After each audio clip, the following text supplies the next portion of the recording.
Welcome once again to our Call of Cthulhu Down Darker Trails / Deadlands hodgepodge game. And I think we're on episode 19 now.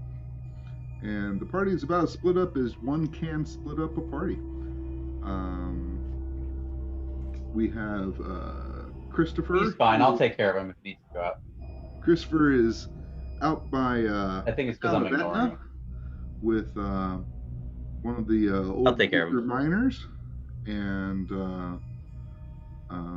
exploring yet another new twist or two down at the Craven mine. Gustav is at another mine, and he is loving things. We'll get back to Gustav in just a second. Our missing player, he is hopefully returning relatively soon with a wagon full of bits of mining stuff. Basically, just a reclamation of items that were found a couple episodes ago while they were crossing through the Hidden Box Canyon. And Edward, Gabriel, and Walt are in our good old hometown of Coldwater. Walt having finished a good chunk of the day kind of running around, getting up some informational loose ends and such like that. Edward just finished up some investigation via request from Walt, and the good doctor has rounded up some, again, odds and ends part of his profession of doctrine, and is currently waiting for Edward to sit down with him for an early meal to discuss some personal records. And that's where we're at. So let's briefly focus in on Gustav. So the Christopher and or not Christopher, Vance and Matt left early this morning to go and get that wagon, and you largely convinced them that you think you ought to stay here. No sooner than pretty much the dust had settled from watching them ride off to Hidden Box Canyon, you decide in a almost whimsical fashion that yeah, this is a real nice place. You ought to poke around a little more, check things out, and you start walking about. The peculiarities of the paperwork and such of the house that you dug into last night,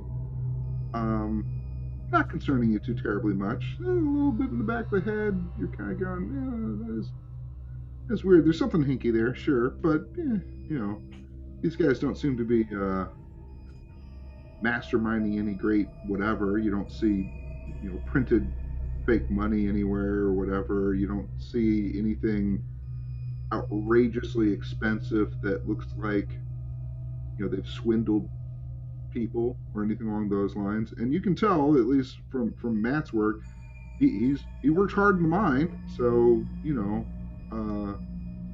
whatever they might be doing on the side is certainly at worst a side hustle of some sort, if it's anything at all. And while you're kind of musing about that and starting to walk about the property, you seem to sort of naturally kind of meander towards the mine and the stacked up Breaking news rocks. coming into the situation. Sorry? Video in the background kicked off on me. Sorry about that. Oh, okay. So you meander towards the mine. To remind you, this is not a sort of a mine that goes into a cliff face or whatever. It's kind of on a large plateau, and it goes down, kind of a ramp going down into the earthworks. And there's certainly plenty of lanterns and such, and you decide, well, I'm not going to take anything, but certainly shouldn't hurt to poke around in the mine just to see what's going on. I mean, they already admitted that they're pulling out, some gold. They're pulling out a little bit of ghost rock. Cooper, come here. So you have an idea of what they're extracting from the mine. So you check lantern, make sure it's got plenty of oil, and you head off into the mine. At first, your character probably hasn't been into terribly many mines, but this one strikes you as seemingly fairly well built. It's got support columns that seem reasonable, as you don't know, right? But and you start to just kind of go down into the system and start exploring about. You wander around for a little while. You can hear somewhere in the mine some moving water, but again, you recall that the guy said that there was water, down in the mine, sort of a grotto somewhere and such. So again, that doesn't surprise you too much. After wandering around for a good solid 45 minutes, first thing I'd like for you to do is to roll a navigate roll for me. Okay. Oh crap, you're in trouble. Find the Balrog. None shall pass. Nah, he'll find a flea stack. Oganza Good news is you're not Bisasa. dead. Skylance. Yeah, you find a 3-foot sort of table thing with multiple colored crystals in it. My navigate is only 10, so I rolled a 53. I'm not quite sure if I want to burn like all the fuck. Find That you eventually. Would be up to you. I think I'll save it for the time being. Okay. Wandering around a bit further, and you find, at first you're not even sure what the hell it is, but it appears to be a moving belt, like a gigantic leather belt with foot pegs on it that are moving along with the belt. Give me an education roll or a no roll, however you like to think of it.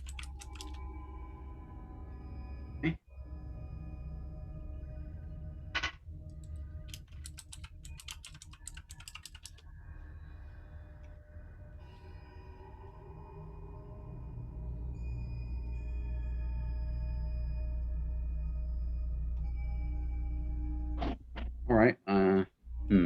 Oh, I can't burn luck on those, can I? Nope. I have 68 out of 60, so I barely missed it. Well, hold on here. I have the wrong grade pulled up. I have the right grade pulled up. Okay, you're staring at it, and at first you're like, what the hell is this? I say there's sort of a belt, and then as you pan the lantern around a little bit more, you see another belt, and the belts aren't moving even like what you might see in like a sawmill or something. They're not moving fast at all. They're moving relatively slowly, and there's a shaft in front of this sort of mechanism. And after a little while, you still kind of noodle out. Oh, I think I see it. So what's going on is there's a belt moving on with pegs that are shifting kind of like this. Okay? It's moving relatively slowly, and the idea is you hop on one peg, it takes you down about 10 feet, and then you transition over to the next peg as it starts falling, and it transitions you down about 10 feet, and then you hop back, and it's a very primitive style, almost elevator / escalator, basically, is what it turns out to being. Takes a little bit of skill to use, but that's what that is. There are other tunnel passages. You do feel that you want to kind of check this out all out kind of further. The peculiar elevator that you see in front of you strikes you as it would certainly be the most efficient way to descend. But you also surmise that there might be other pathways that might take considerably longer that would probably also get you down there. Which would you like to try? Let's try the elevator. Feeling lucky. Yeah, with your navigation at 10, that might be the best plan. My luck is better than my navigation, I assure you. Okay, so you kind of stare at it and kind of get the bob and the pace of the pegs and how they're kind of going up and down. I'm going to use one of those skills that people just hate when the keeper says, if you could please roll this skill. Please roll a climb roll. Good. I'm sure that's one we all have covered. My climb's not that bad. My climb is 28. Probably better than some. Wow. He's athletically trained in the gymnasium.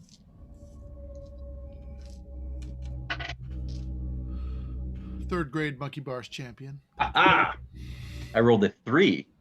Holy crud. Okay. Well, you pick up on this real quick. And you hop onto the peg, and sure enough, it drops you down about 15 odd feet just as the other peg is kind of coming up. And right as you feel your peg kind of starting to stop, and then it would just take you up 10 feet like a teeter-totter, is exactly when you hop to the next one, to the next side, and then that drops you down even further. And then you proceed, kind of peg to peg. It doesn't take you long to realize that, going up would be basically just as easy, which is nice. But this is starting to take you down pretty quick, relatively far. You're descending easily at 2 or 3 feet a second. And just 1 second. The dog is whining and he's not feeling well. I just gotta let him out. I'm listening. I'm gonna take the computer with me. Okay. Well, anyway, so you're descending. So we'll leave him there at descending. I'm trying to decide if my dog got up on the table and ate one of my dice. I hope it's not the four-sided. Oh, yeah. All right, dog. Can't hurt my luck. Come on. I'll take it. That'd be uncomfortable. Okay, so Greg, take your time. I'll roll it to cold water while you're letting the pup out and all that kind of good stuff. So in cold water, oh, that was weird. Did we? Oh, my screen's changed, but who cares? Whatever. It's kind of evening. Walt, you're kind of just getting back from your rounds of trying to figure out who the trinket seller was and some of the other kind of bits and pieces that you were following up on. Yeah, that guy's, it's like he owes me money. I'm having such a hard time finding this guy. Edward, you finished up your research for Walt. And Doctor, you've collected up from a couple of missives that you have received, pretty much all of the basically the ledgers that are written in this gibberish, basically. And I believe you arranged to meet with Edward to sit down for an early evening's meal, I believe. Yeah. I think the three of us were all going to meet Okay. for dinner. I mean, I didn't know if it was going to be a working dinner for those guys, but I wanted to touch bases with Edward on the results of his research on the train catastrophe. Right, and Walt, I believe you were also at least thinking about finding the you were looking for somebody. Let me see if I can find some notes.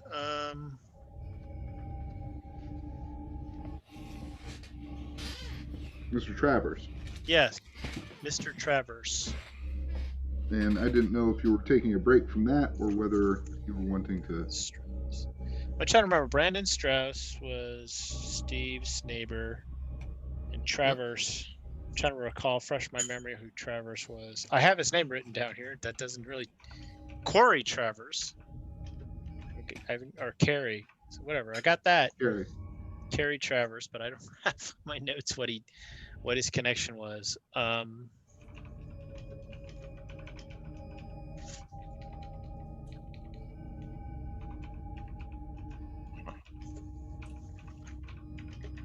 Well, I took really good notes in March.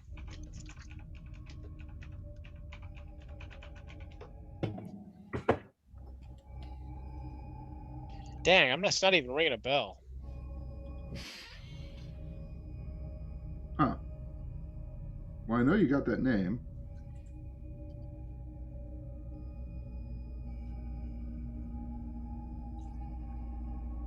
Okay, now I remember. It's coming back. Corey Travers is the guy who got into some fisticuffs or an altercation with with Strauss, and he hangs out, or he used to hang out, at the really huge building, which is a really decrepit gambling place, as I recall. Yes, at the Boar's Head. That's right. Yeah, which isn't far from where we're staying. It's probably I think it's the biggest building in town, actually.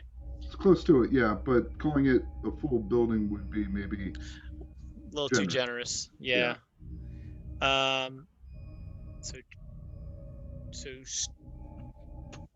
it's like they had plans for this grand thing and then ran out of money and were like, well, we'll just put up tarps over the rafters and,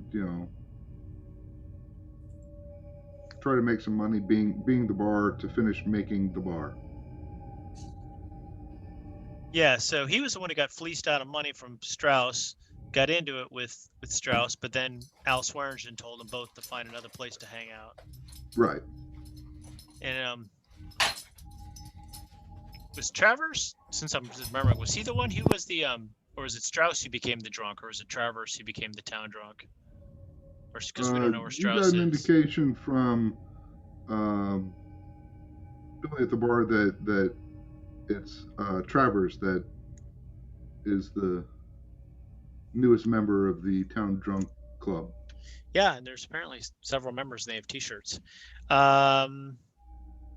Well, just like most things involving drunks and alcohol and hanging out in seedy places, that stuff usually doesn't get going until dark.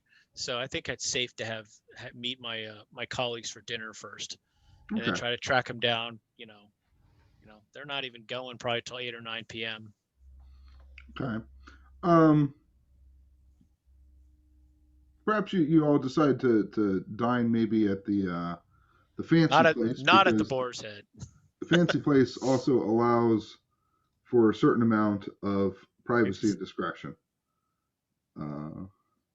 And I can only assume, Doctor, that if you're going to be discussing any, personal affairs, that you're probably looking for, more sort of a small dining room versus a table where people are bustling about, that kind of thing. So that would take you to the Empire Hotel as well. Okay, that's fine. Is that the place with chandeliers? Yes. Is that the place with the really good meatloaf? Sure. All Made right. to order. I don't like meatloaf. Mystery meatloaf. Oh, there's plenty of cows around here. So you three meet up. Yeah. There. And for just convenience sake, we'll say you all more or less walk in at the same time. Nice. Edward, get whatever you like. Walt's paying tonight. I am not. You're the one who owns half the town.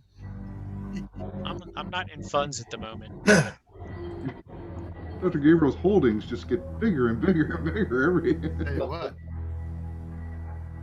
The size of his offshore account. It's impressive.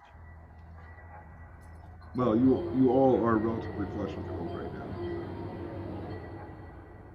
And we'll keep it to light pleasantries until we get finished, then we can head over to the. Okay. And I say you're brought to a nice, in effect, dining room. It's a sectioned off, its own room where you have literally one of those, pull bell kind of things that you can pull for service and such. And you find that there's already some wine that's open there, as well as a nice plate of some cheeses and probably canned fruits, or at least more preserves from preserved stock, because it's too early in the year to have any fresh fruit at this point. But it's already kind of there. And there's somebody there is like, would you all like anything other than wine? And it starts working with the wine bottle and such and things like that as well. Okay. All right. So I assume you all, whatever, if you order whatever, an ale, whiskey, just a glass of water, what have you. It's hard to hear you. The music. Yeah, I is can't Yeah, really the music's hear a you. little loud again.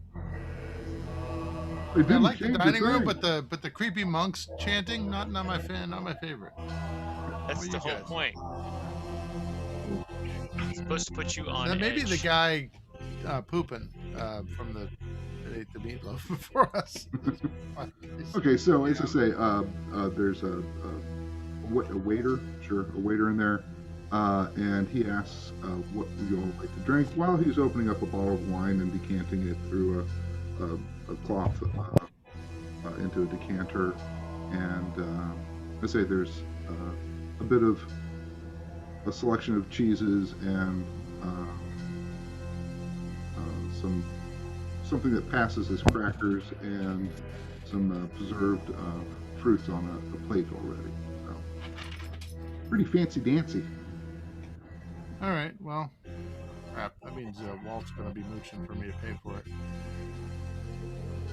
Well, I can pay you with information and good company. So what did we find out? Anything good today? Yeah, I found out some things. I want to send you basically what I found out right now. I've got my notes still.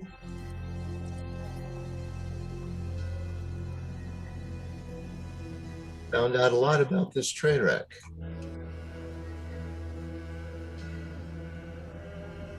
Yep, not good stuff either.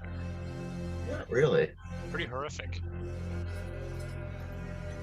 So why are we looking into a train wreck? Wanted to take a crash course. Ah! Carl made a joke. 2 points for I Gryffindor. saw what you did there. I'm so proud of you.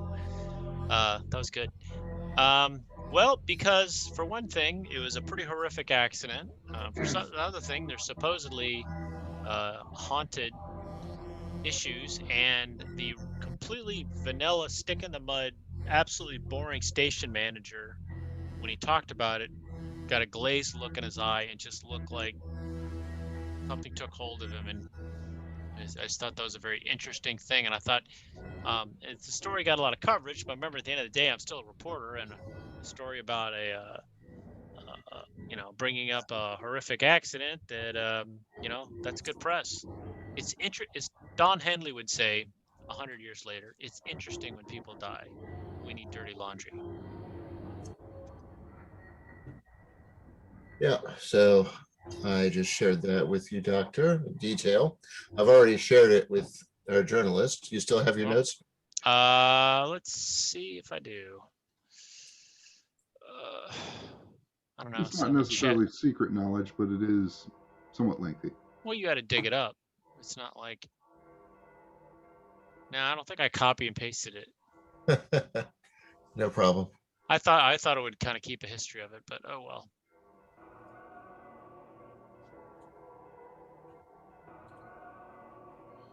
Are you copying and pasting as we say? I am. There it is. Wow, he types Some so of it. fast. There's a lot of it.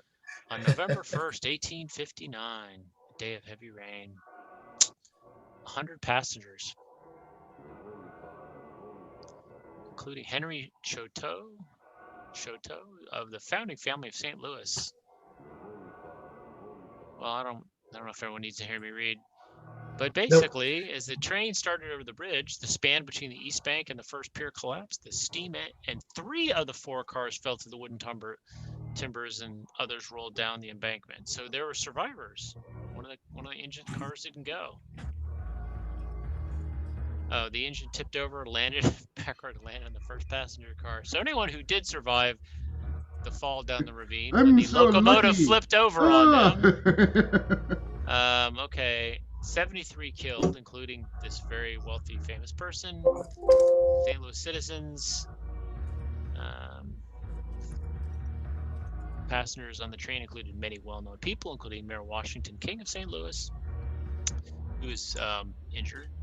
Mayor Madison Miller of Carondelet and Erastus Wells, president of the St. Louis Omnibus Company, passed away, probably screaming like, "Ah!" You know, their final moments were probably not good. At the time of the disaster, the Bayou Railroad was being built from West St. Louis, which was the starting point. Okay. The railroad was completed. The railroad bridge at Harkness, that was the 760. That is a big. It was 760 feet long or tall, or above above the elevation, above the bottom. No, that'd be a span. Okay, because I was like, man, 760 feet would be like, oh my god, long way down. I'd be like, I'm not going over that wood bridge. Stop this train now. Yeah, I don't go on wooden roller coasters. So anyway, That's rugged, Jeff. so this is a pretty well. Anyway, like I said, I think this is just something interesting. It's nice to have the research on it. That doesn't mean we have to do anything with it, so to speak. But so how far would this place be from us? I mean, I have area knowledge. I mean, I should be able to at least get an idea how far this place is from us. What do you say? Quite a distance. I mean, it would be like 100 miles away.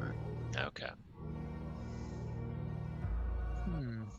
But we could take the train there. Sure. The trestle would no longer be there. The actual bridge would be there now. Yeah. All right. Well, anyway, I thought that was interesting. I still haven't had any luck tracking down my tinkerer, my wanderer, whose name changes. And this originally all started because I thought he might be able to make a dream catcher that would help our friend Gustav, who's not here. Because every now and then I still have to be in the room next to him, and selfishly that would help me get a better night's sleep. If Gustav by all accounts, by everybody else, Gustav is a wonderful sleeper. I don't even know what you guys are talking about. I sleep so well, I have no recollection of it. This was before co-opting. Whatever happened to you, we don't know.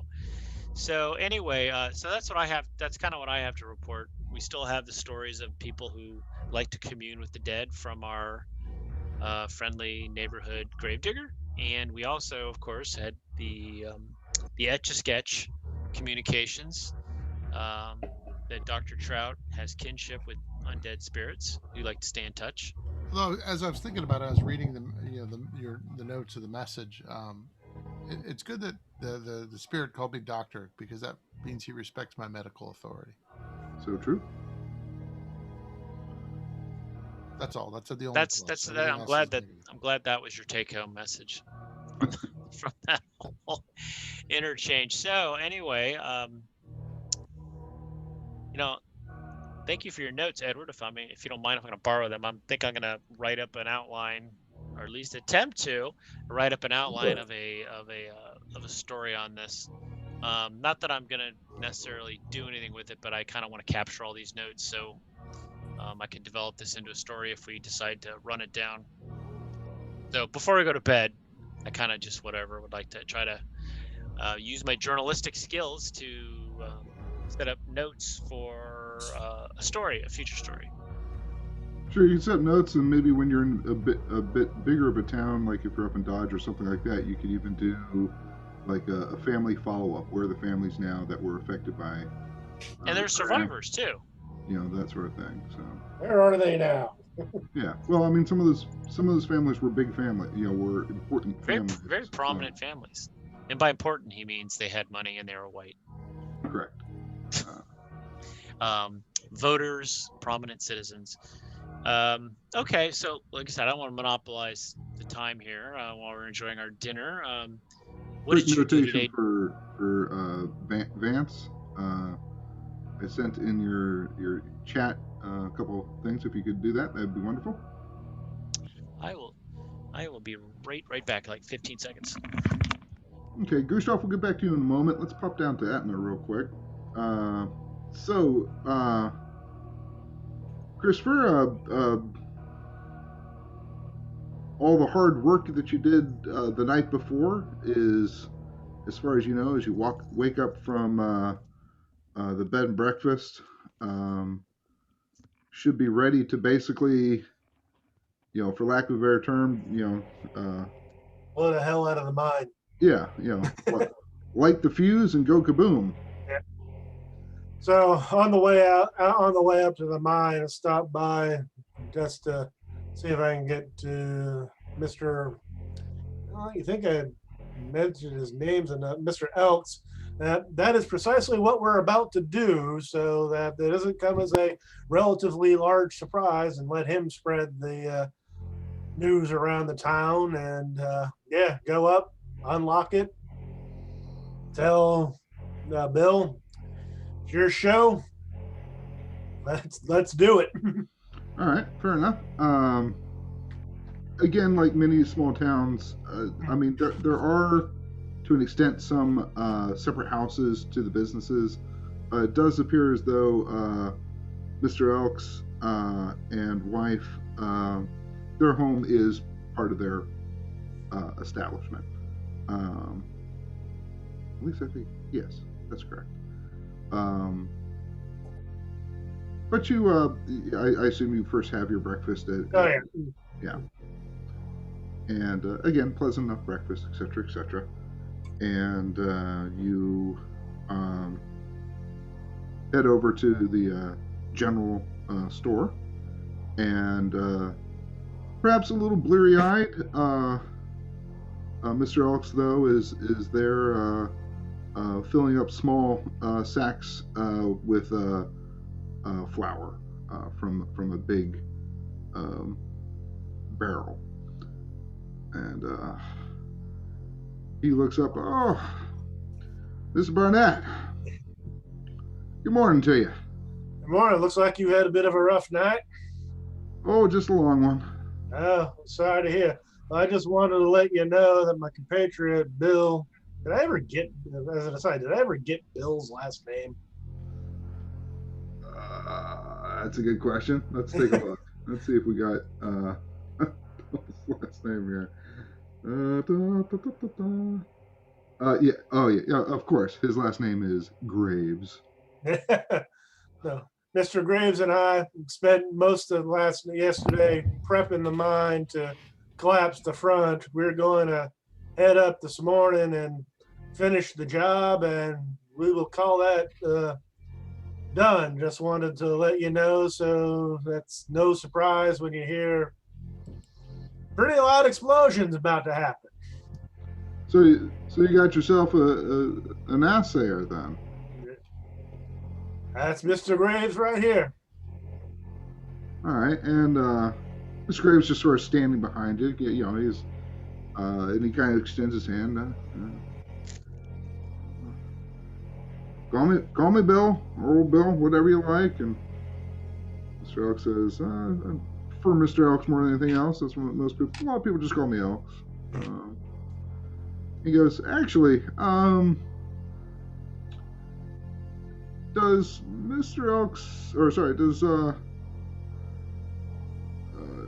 have you explained any of the particular circumstances to your new friend? No. No.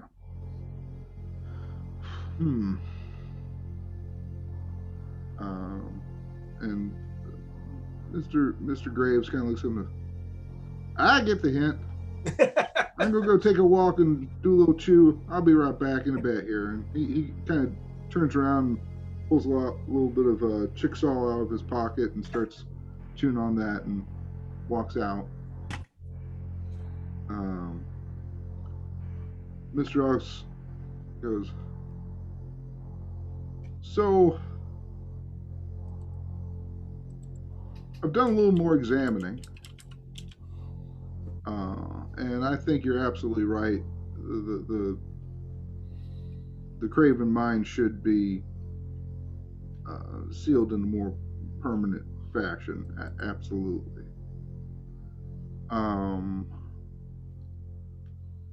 The other entrance, after having called upon some of my compatriots to get a bit more information, as I'm not the holder, of course, of the whole of the records of our brotherhood. Sons of Abraham. He looks at you and goes, "Well, I'd be curious to know how you knew that, but that would be part of the association I am with. Of course, I am a Mason, and primarily so.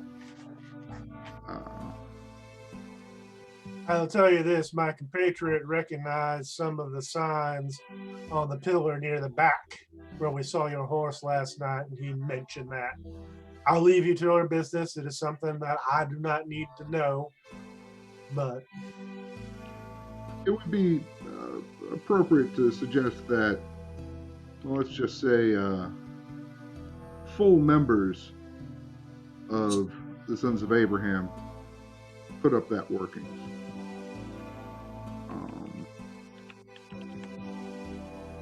Now, you recall the special bullets that I have Indeed. for certain occasions. And perhaps you have from some of your more recent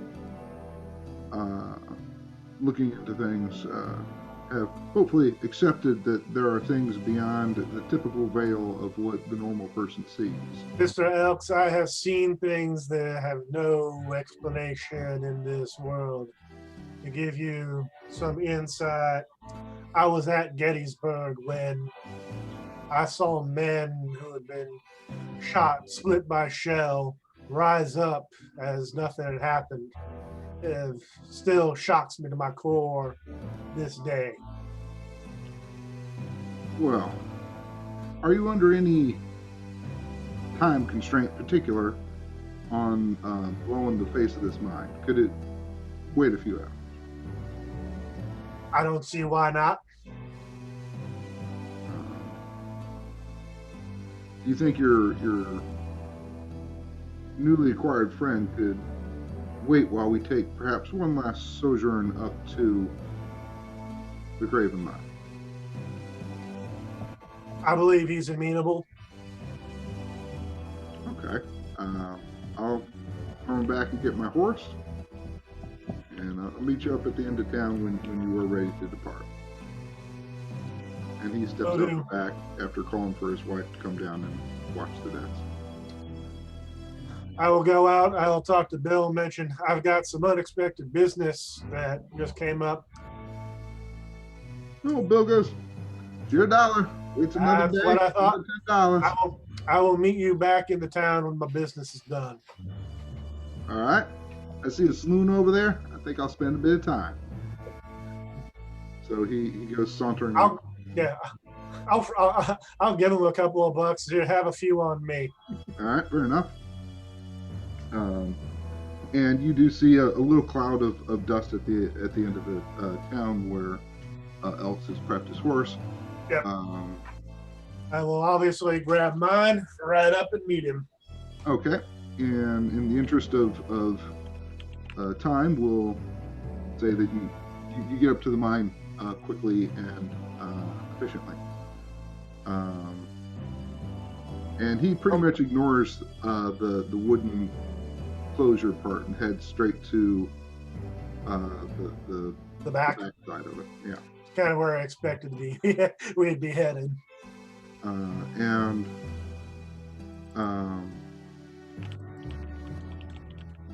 At this point, he's going to say, "All right, well, so what's going to go on here might be a little different, and to be honest, why I'm showing you this is I'm a little bit past my knowledge on a couple things here, and it might actually be your new pal, Mr.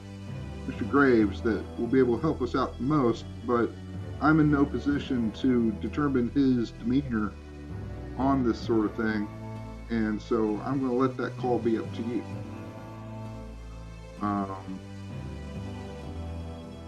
Now, I did do a little bit of assaying myself last night.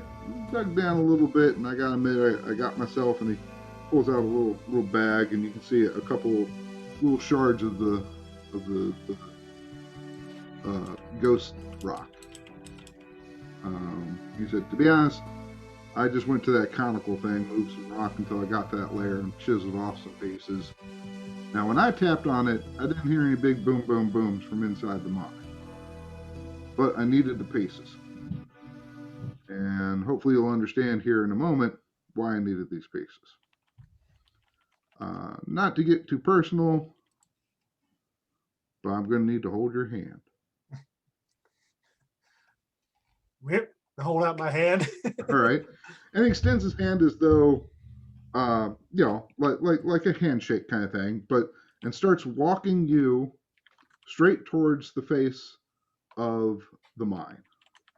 At which point he lifts up his other hand, and it's that mason ring that I know a couple people had noticed that he was wearing. And he raises it up, and kind of his face kind of furrows a bit. He also took a fancy lantern off of side saddle of his horse, or a side, saddlebag. Pulls a fancy looking lantern out of the saddlebag of his horse, or of his saddle on his horse. And he's got that kind of clutched in the same hand that he's extending towards the collapsed in wall. And at this point, you see a ghostly, desiccated, almost skeletal hand project image-wise up from the ring, kind of in a form like that. And you see little wisps of white kind of coming off of this. And you proceed to walk through the stone as though the stone was not there. And you get to the other side after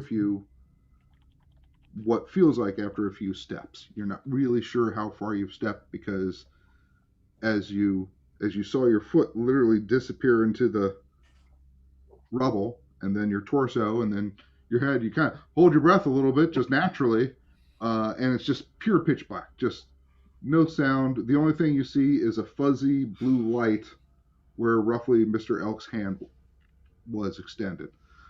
So you can see that, but it doesn't seem to be emanating any light. You can just see that as almost like a beacon, right? Like a star in the night sky kind of thing. In a few moments, you think you're walking. You don't really have a sense of feel or whatever. But sort of the reverse happens. Suddenly your head clears this rubble, and there's a plane of rubble in front of you, and you kind of clear through that, and you are in an older mine. The beams are almost white in their age. There's no particular light except for this peculiar ring with this hand. The hand kind of crackles and fuzzes out as you both cross through to being inside the mine, or the secondary shaft. It's nigh on pitch black. Mr. Elk strikes a match and holds it to this fancy lantern that sputters. It doesn't seem to be burning clean. It sputters, but it gives some light. And starts panning it around. He seems to know where he's going. He goes 20, 30 paces in, maybe 40.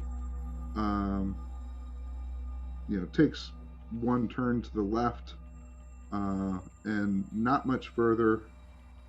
he pans it around even further, and he says, "Notice where the bullseye hits the walls." I'll And you pay look, attention. and you look, and it looks like the light actually penetrates the stone and illuminates some of the crystal veining, or not quartz veining, that's in the stone. Almost like you're looking at a enhanced augmented reality style kind of whatever. Like I'd say an X-ray, but your character doesn't know what X-rays are. But but the light is somehow penetrating the stone, revealing certain features and not revealing other features of the wall itself. He goes, "Now this I had borrowed from Mr. Peyton up in Coldwater. This is known as an ether lamp. Mr. Peyton's made quite a bit of money by leasing this out and making agreements with certain miners to do very quick assays of mines. And from my understandings, one can attune these lanterns to illuminate certain features. And for a long time, this has been simply attuned to search for gold. And as far as I understand, he got some very profitable miner shares in an awful lot of mines over the years with this thing. Anyway, now the records I looked up says that there's something important in here. Now, I won't go into where I got the ring from or what it is. It comes in useful, I'll tell you that much. I can see where that is. I admit I've never walked through an apparent solid rock wall, but there's a first time for anything. Oh, well, yeah. You know what? That brings up a good point. Why don't you give me a sanity roll?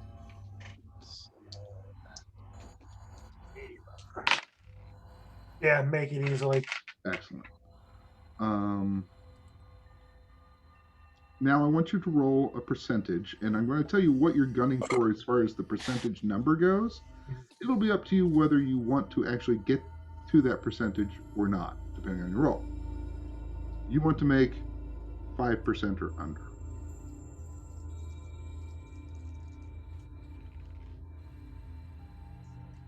Four. You rolled a 4%. Yes. Wow. Okay. All right. You take. That'll be me. That'll be me.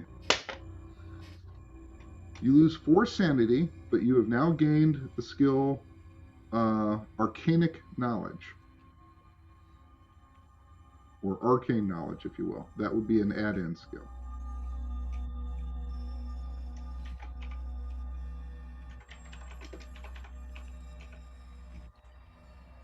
And your arcane knowledge is currently, admittedly, not high. It is at a 5%.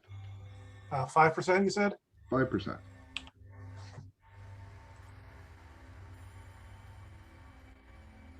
And that was my one good roll of the night. I was expecting you to have to blow a lot of luck. But anyway, you are now in metagaming terms, you are now slightly in tune with the new magical properties of the world. Anyway, so Mr. Ox goes on. So I tried my best to attune this thing to search for ghost rock, thinking that might give me a clue as to what the hell I'm looking for here. I'm sure it has something to do with crystalline powers of some sort. That's about as far as I've been able to get. I know we are looking for a thing, an item. But I've looked and looked and looked, and I can't find a damn thing, even with this stupid lamp. So he hands the lamp to you, saying, I know you're a tracker. I know your buddy out there is really good with rocks. Maybe one of you two can figure out what I'm looking for here.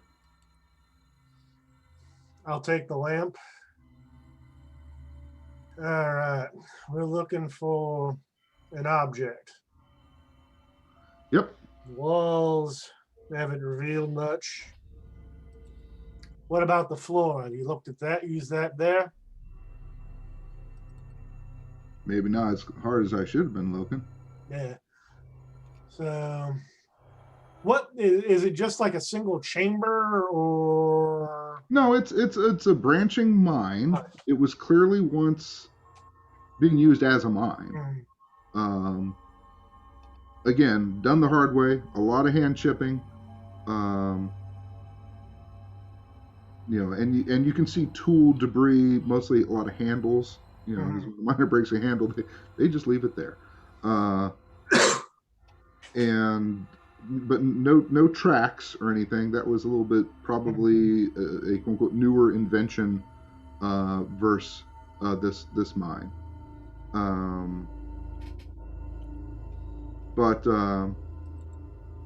So yeah, let's say you might want to start with. I mean, you can certainly do a spot hidden for basically chunks. Right? Yeah. Each spot takes about 10 minutes per roll, but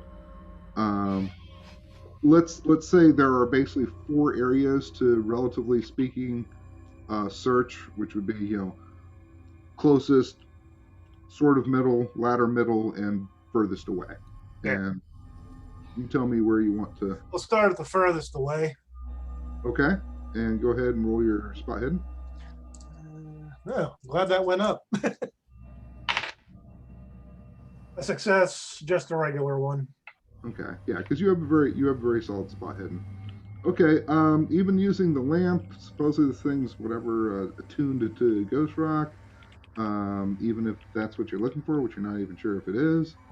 No, I mean it's incredibly hard packed, igneous and granite for the most part.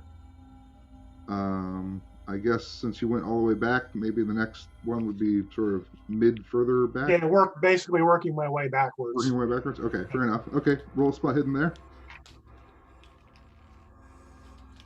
Ooh, that is a hard success. Okay. Looking there, and you indeed get the feeling that, okay, the nature of some of the stone on the flooring, though looks very firm, and feels firm, but something's been changed here, and you get the feeling that there might be something kind of almost directly underneath where you're standing, kind of thing.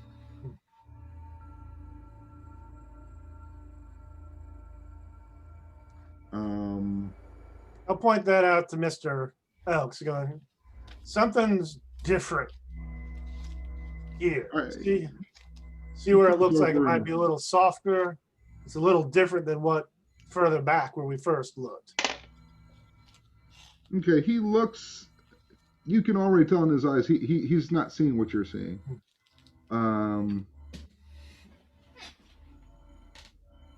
Just give me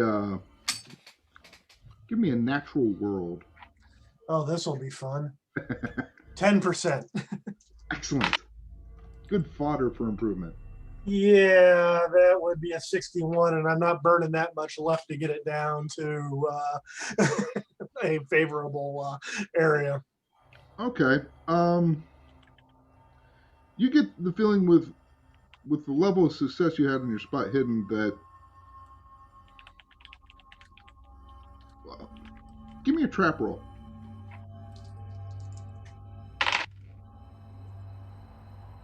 Hard success. Wow. Okay, wasn't expecting that. You poke around for another little bit of time. You find off to the side, off of where you think the stone has been weakened or altered or what have you, off to the side, you actually find a very thin braided metal chain. And you get the feeling that if you pull that, you're going to release whatever flooring is that you detected before. Do I have a good idea of how wide this is? Maybe don't stand on it. That's kind of where I'm getting at. I want to warn you might want to step X amount of feet to the side before I pull this chain. Yeah, you think maybe a 5 foot by 5 foot section, maybe? Yeah. I point to Mr. Elks where he should be standing, and then I will pull the Mr. chain. Elks gladly steps back almost close to the entrance. Here goes nothing. Yank. All right. And you give it a yank. Give me a luck roll. See, this would have been the funny part if you had blown a lot of luck to get these rolls. So I just roll against my current luck. Yep. If I fail this, it'll be amusing. Yeah, just regular old success. Okay. Yeah, this would have been the part where if you had blown a lot of luck to get the roll successful. Then I fall into the pit as I open it. Or broke the chain. Yeah. So you pull the chain, and you actually, I mean, you don't pull it all that terribly far, but you kind of hear sort of a clickety-clacking or whatever, and almost like a classic D&D pit style thing, two sort of flappy sections kind of and open, a huff of dust and such gets kicked up. And you've definitely revealed something. You're several feet off, and you got this kind of shitty sputtering lamp, so you can't tell what's below there, but we're about to find out. Well, this seems to be a good place to hide something, and I'll shine the lantern into the pit of despair. Okay, you look down into the pit of despair. And it's a space, I mean, it's dark down there, no doubt, but there's a space about, it drops maybe 15 feet or so into a 5 by 5 room, in effect, with, say, sort of almost like if you push down a cardboard box with its flaps kind of down like that. And you see a singular object down there, and it appears to be, you're looking down from the top, of course, but you're looking at the top of what, as you kind of look to the left and look to the right and kind of pan the light around a little bit, is an obelisk standing about 10 feet tall at the bottom of this room. I'll call Mr. Elks over and go, I have no idea what to make out of this. I'll describe it. I know what an obelisk is. It means the room with an obelisk in it. Is that what your research says you might find, or? It was very unclear as to what I was going to find. I'm not sure what an obelisk has to do with crystals. Maybe it's made out of crystal. Does it look like it's made out of crystal? I don't know. Does it look like it's made out of crystal? Nah, it looks like it's granite. Granite. Huh. I'm guessing there's probably right. Looks over, you know. Kind of looks down and kind of goes, kind of rubs his chin. Well, I won't lie. I have certainly seen obelisks before in many of the Mason lodges and such. There are symbology with obelisks.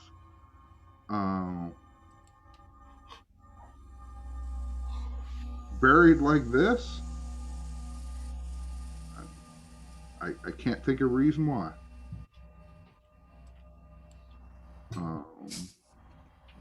He stares at it for a little while and seems to be kind of running some thoughts through his head and kind of shakes and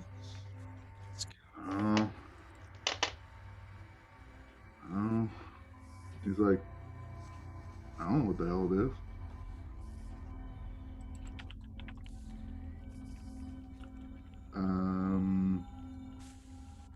Sure, why not? Try to roll that 5%.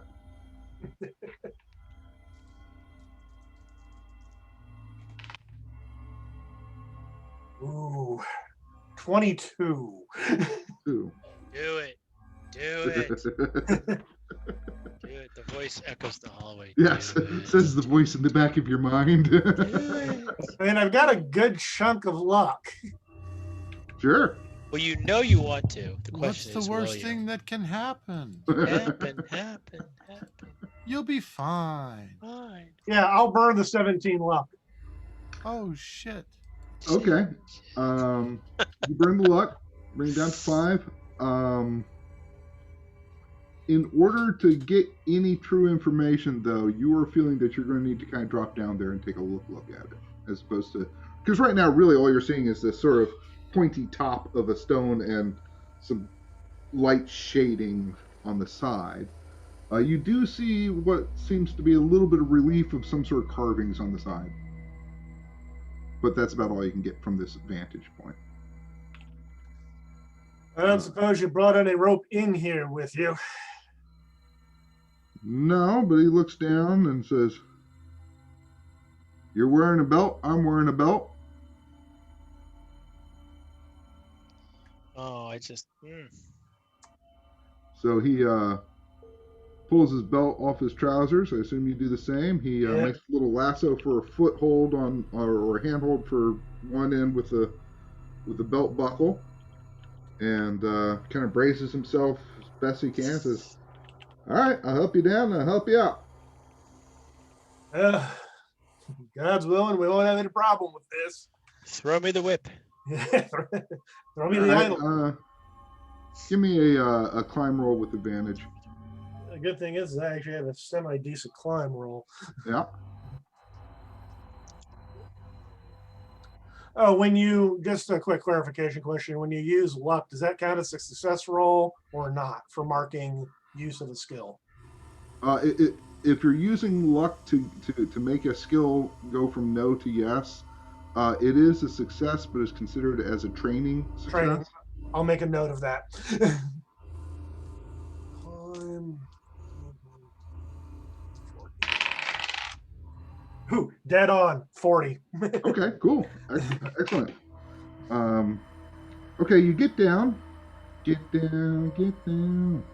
And yeah, this is about, you estimate, you get down to the bottom, and it's, as I say, it's about 10 feet high or so.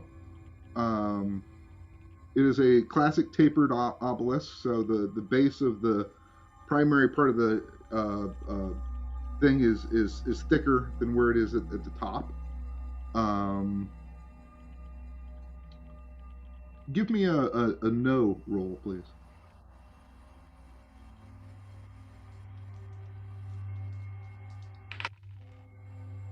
Regular success. All right, regular success.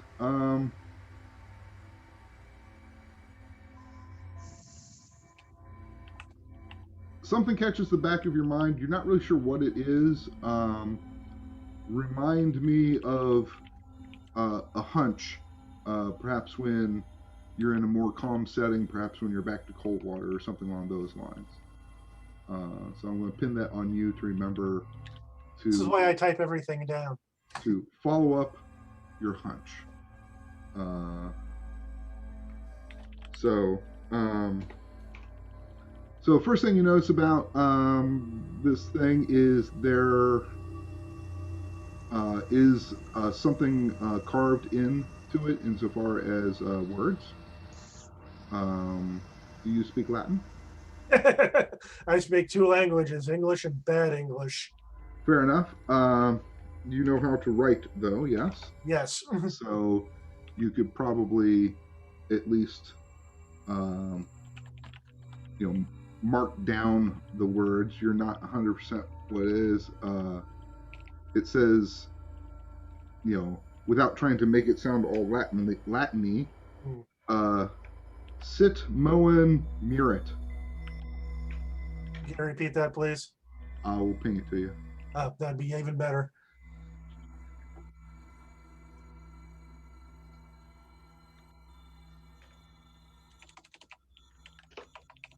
There you go, sir.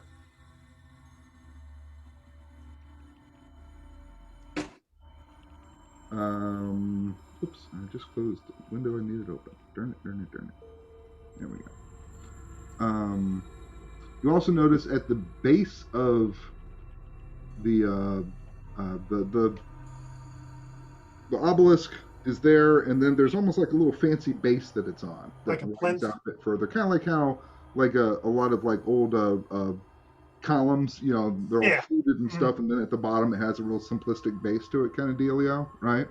So just above the very base, in a space between there and where the obelisk proper starts, if you will, there is a triangular hole that goes apparently fairly deep into the obelisk.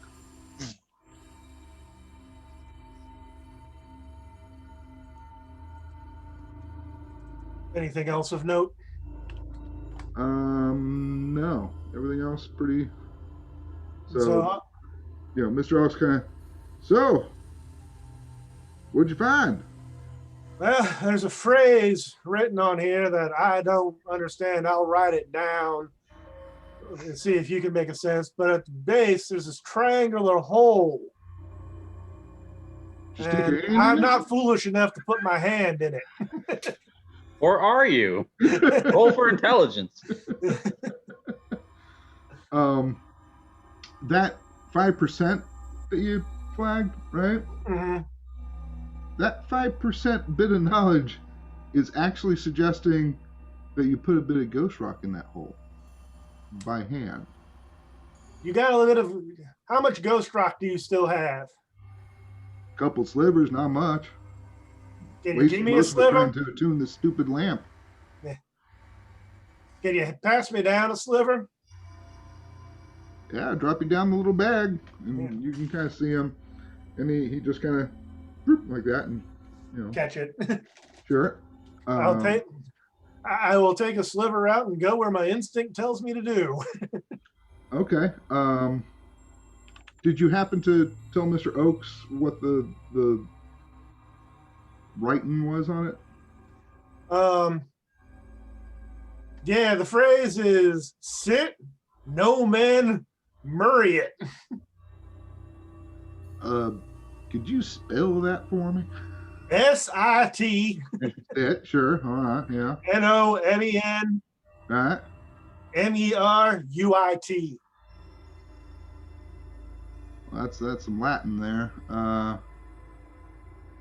And he kind of rolls his eyes back. Not that you can see it because it's dark outside or dark in here, but he goes, "Oh, yeah. The name must be earned."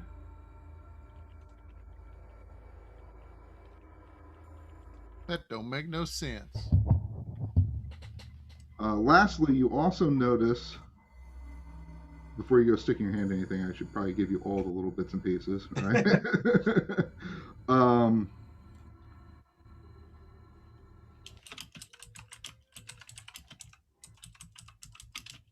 There's one last Latin phrase. You can translate this because it's common enough. It says aqua, AQUA. I think that means liver. That means liquid mercury. You're fairly confident that means water. Yeah. Yeah.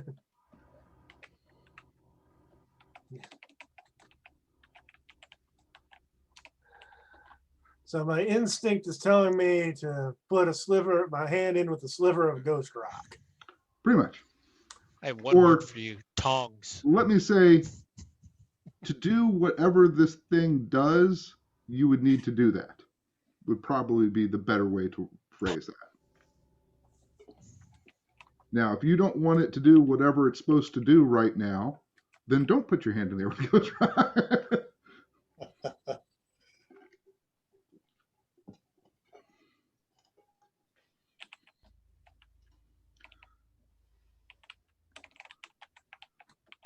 And I'll tell you what, Carl, we'll let you sit there and contemplate for a little bit. So, Gustav, you're heading down further and further deep into the Providence mine. Okay. And you eventually get to what appears to be an opening kind of coming up. Give me a luck roll just so you can hop off without getting caught up in any of the machinery, because that would suck. That would suck. So I need to roll higher than my current luck, or lower? Current luck or lower.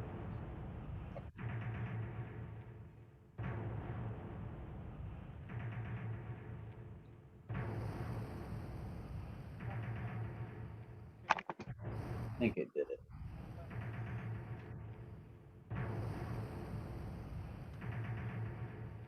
Okay, success. 63 out of 87.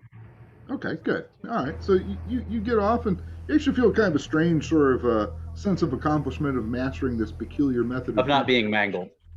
Right, and you can see where, yeah, if you don't time that right, and you get caught up in that crazy thing, you probably bust up some bones pretty quick. If you're not real careful, clean boots before stepping on it next time, right? Okay, kind of thing. Matter of fact, you even notice that there is a boot brush mounted, one of those heavy metal.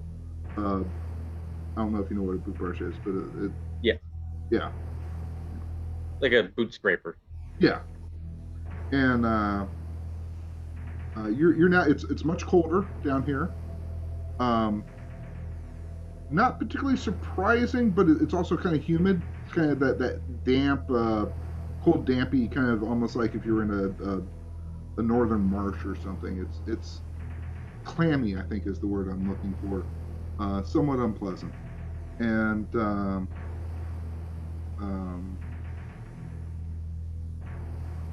do roll a power check. That's what we had rolling before on that, right?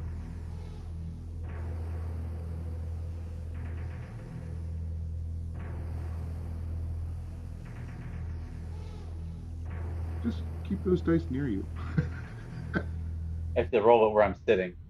Oh. Okay. Success. 62 out of 5. Okay. 65. Okay. You have a pause at this point where you feel like you might want to continue to poke around, but you could be just as happy heading back. It's up to you. Go in the mine. Go in the mine. I want to go in the mine. All right, I'll continue on for now. We'll continue. Okay. Give me another navigate roll. Go in the mine. It's almost like I hear a voice beckoning me. It's the voice of the thing that's gonna eat. Oh, delightful.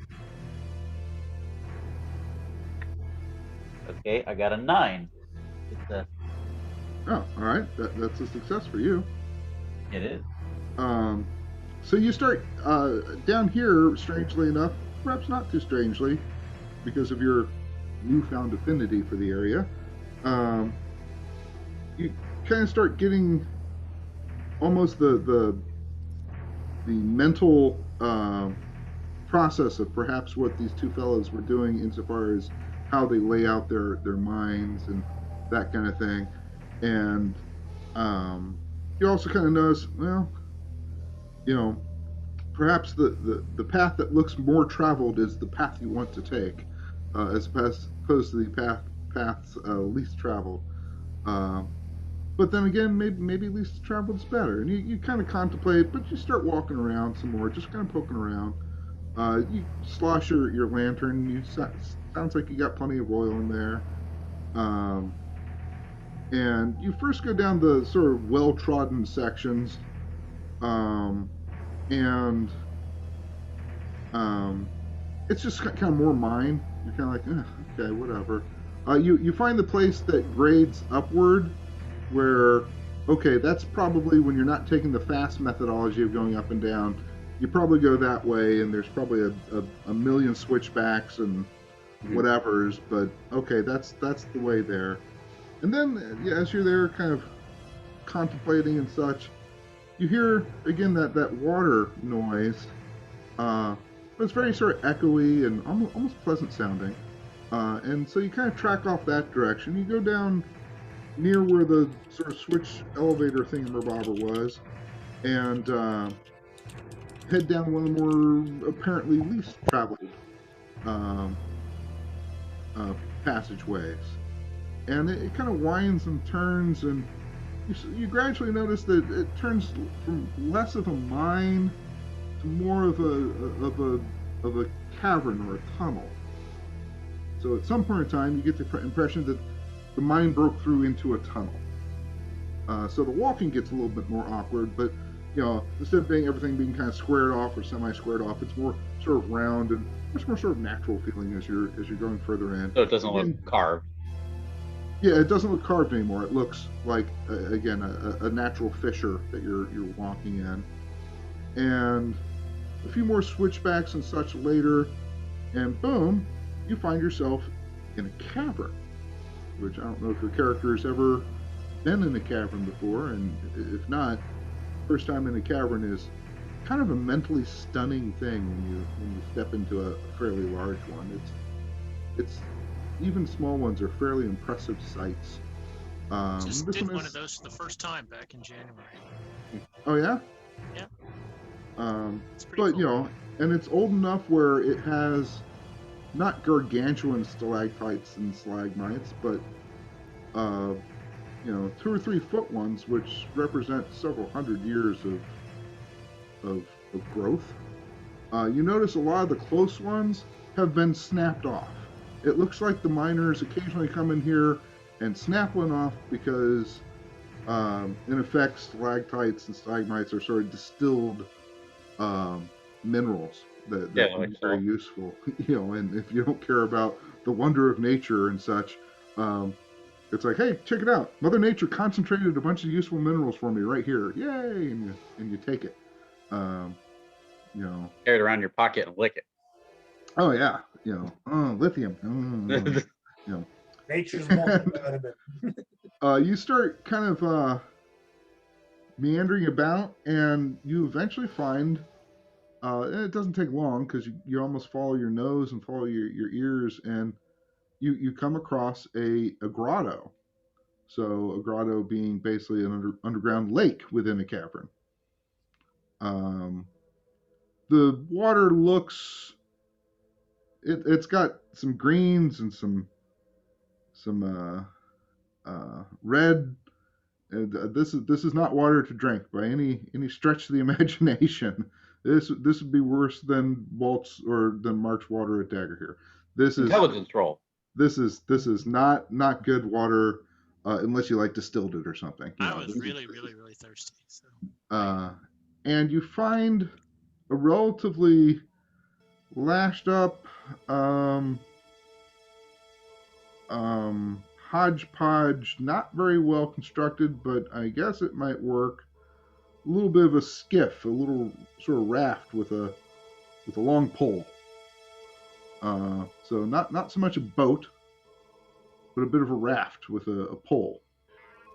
And it's just sort of dragged up along the side of this water formation. Looking out, you got a bullseye lantern with you.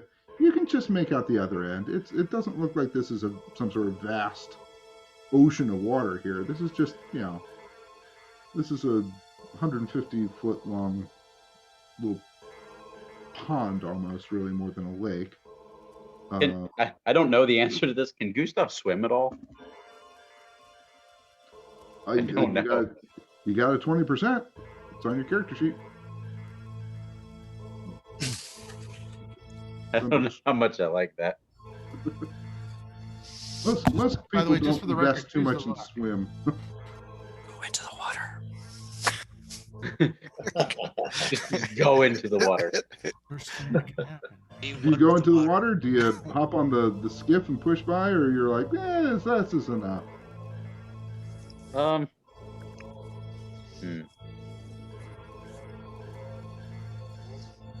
Feel this might be a good place to turn around and check one of the other passages. I'm starting to feel that the risk is increasing as I get deeper and deeper. And if I fall and start to drown, no one will ever find me. Well, that's true. You do get the impression that this I'll go with the word pond as opposed to lake. Probably is not all that deep.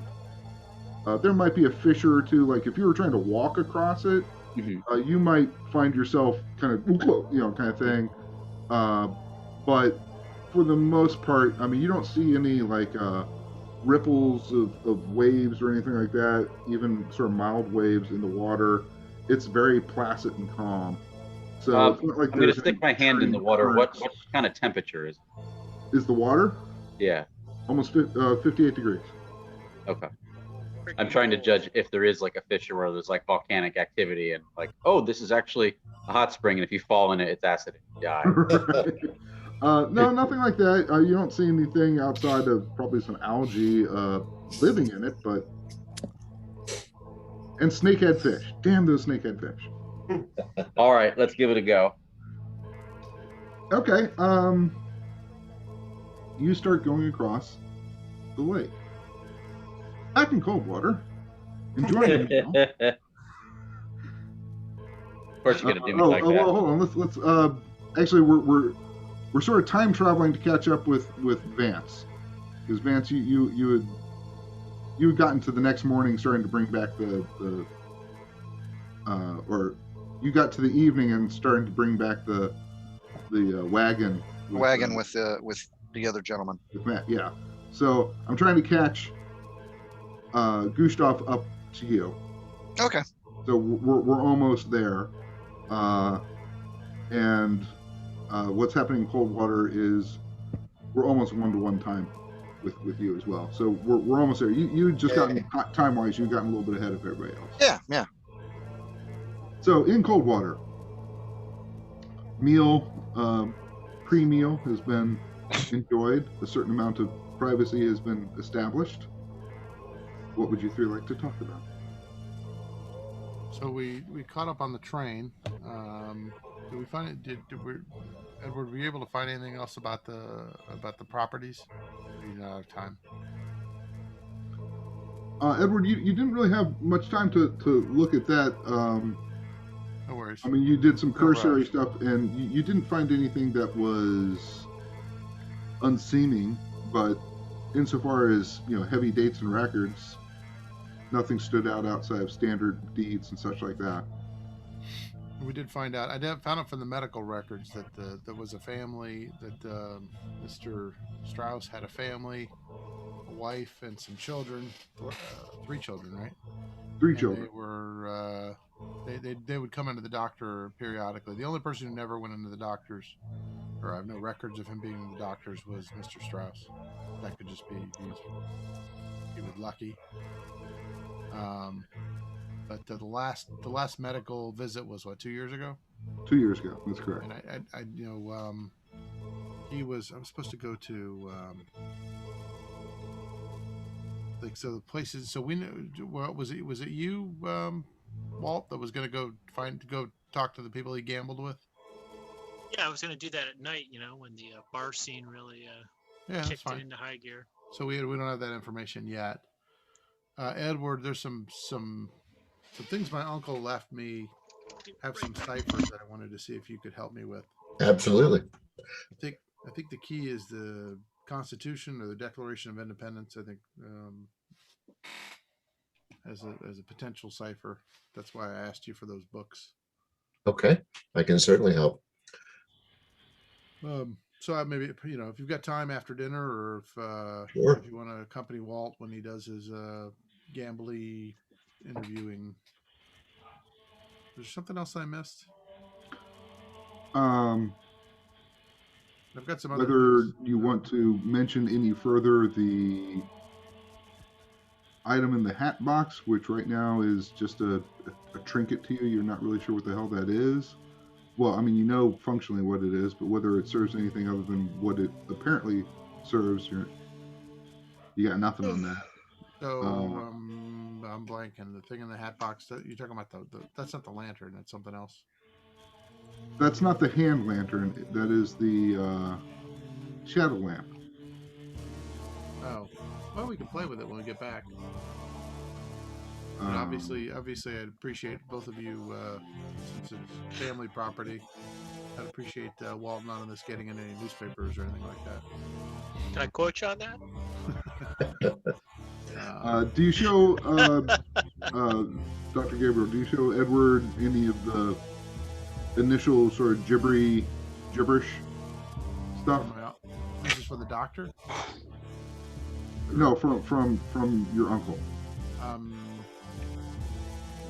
No, I did, but I can. Happy to show it to him. I didn't realize I brought it with me, but I guess oh look, I did happen to have it in my pocket here. So just one of the journals. Are they like little? Are they big ledger books, or are they like little? There's one that is fairly substantive in size. The other one is really more of almost a pamphlet. Almost, it's not. Wouldn't be difficult to just have in your pocket. Well, I always have my medical bag with me because I never know when I'm going to be needed. So sure, it's in my medical bag. I'll pull it. Here you go. So we'll take the smaller one. Hand it to him. All right, take a look at it. All right, Edward.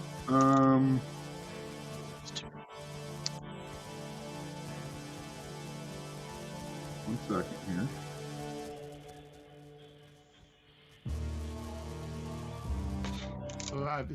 So I have an inventory ledger. Let's see.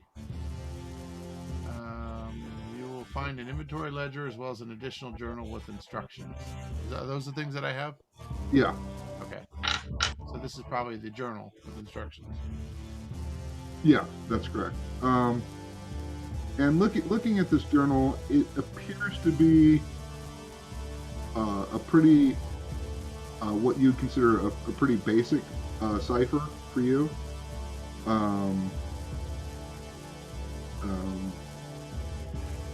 So give me, although you are not in a library, give me a library use roll just to, because you're pulling up some of the common knowledge that you have in your head, sort of cross-referencing. I rolled a 3. 83? No, 3. 3. Well, that's very good.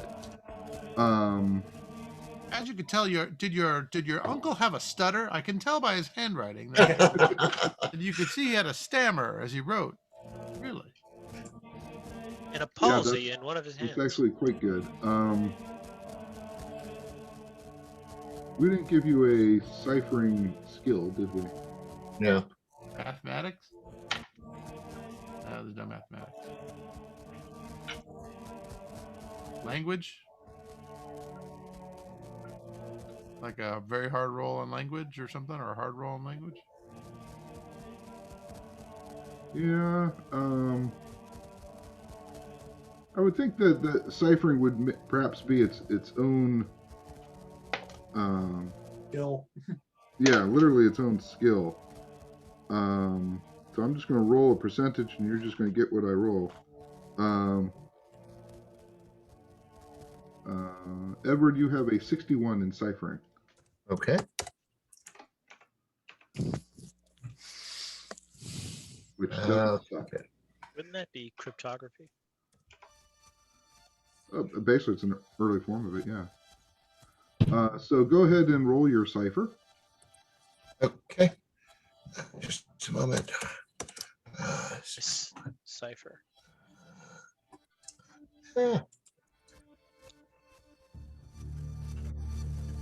All right.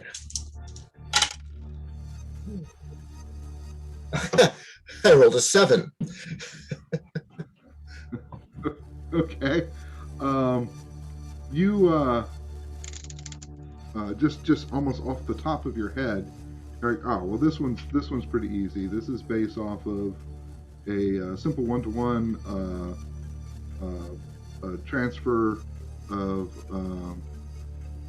the first couple lines we the people basically part.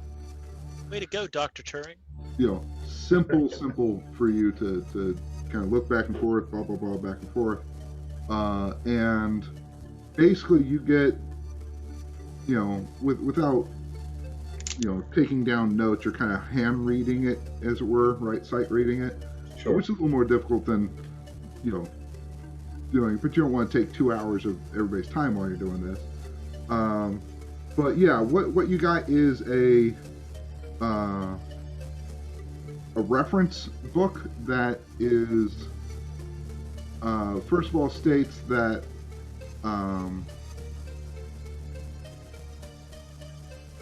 well, it says, in effect, it says, "Dear nephew,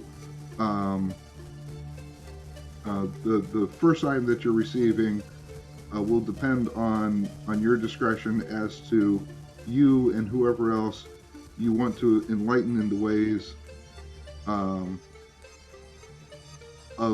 the new sciences." And then it goes on to explain, and you sort of say it this way. So, Doctor, you have the option of saying, stop, right? If you want. So I'll continue to talk relatively slowly until, or if you say, hey, this is, if it gets quote unquote too personal, because it's clearly a reference from Uncle to you, Dr. Gabriel. I want to glance across and make sure Larrabee's not writing anything down. Okay. The enlightenment, I hope, will help you not only have a clear and happy future, but will also help you with some of the inheritance that, unfortunately, I feel that it comes to you to not only enjoy, but to protect. Then it describes the Shadow Lantern, which I don't think you have actually seen, Edward. No, I haven't. It's if you remember the movie Sleepy Hollow, the Tim Burton version. 1999. There's one of those carousels that's lit by heated candles, and it slowly turns the carousel and kind of creates images along the walls and such. Yeah. Right. Yeah. There's also in The Conjuring 2. The missive prom basically first describes that, and then it describes that to use it properly, use an appropriate amount of candles that have been provided, one per person, and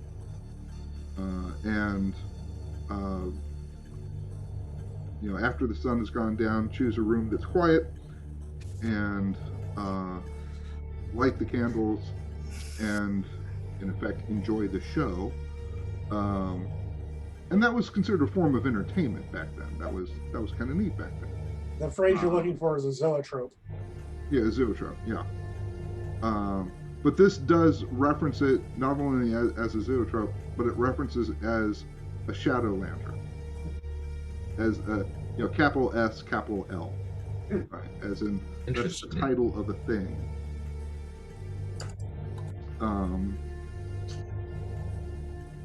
It suggests that everybody be well rested before this occurs, and for the room to be prepared with no interruptions by staff, and to have appropriate sleeping gear and such, as you will be probably needing it. In effect, that you'll be very exhausted after this event. Sort of like a seance thing. From there, it starts to explain that nephew, you're receiving a series of packages, and shortly thereafter, some cargo. The cargo boxes need to be retained. The cargo boxes are part of the quote unquote, and raises your eyebrow a little bit, enchantments. That will prevent others prying eyes to see what is in these containers. These containers should be used in your newly acquired bank safe to line the walls. Let's say that part again. Basically, it's explaining that you're going to The use enchant the containers containers. themselves as lining for the walls of your basement vault. Okay. Not as a way not like they're going to be like 2-inch steel or whatever. It's not protection from that way, but they are quote unquote enchanted. Okay. And lastly, it starts breaking down the ledgers themselves. You don't seem to find a particular key insofar as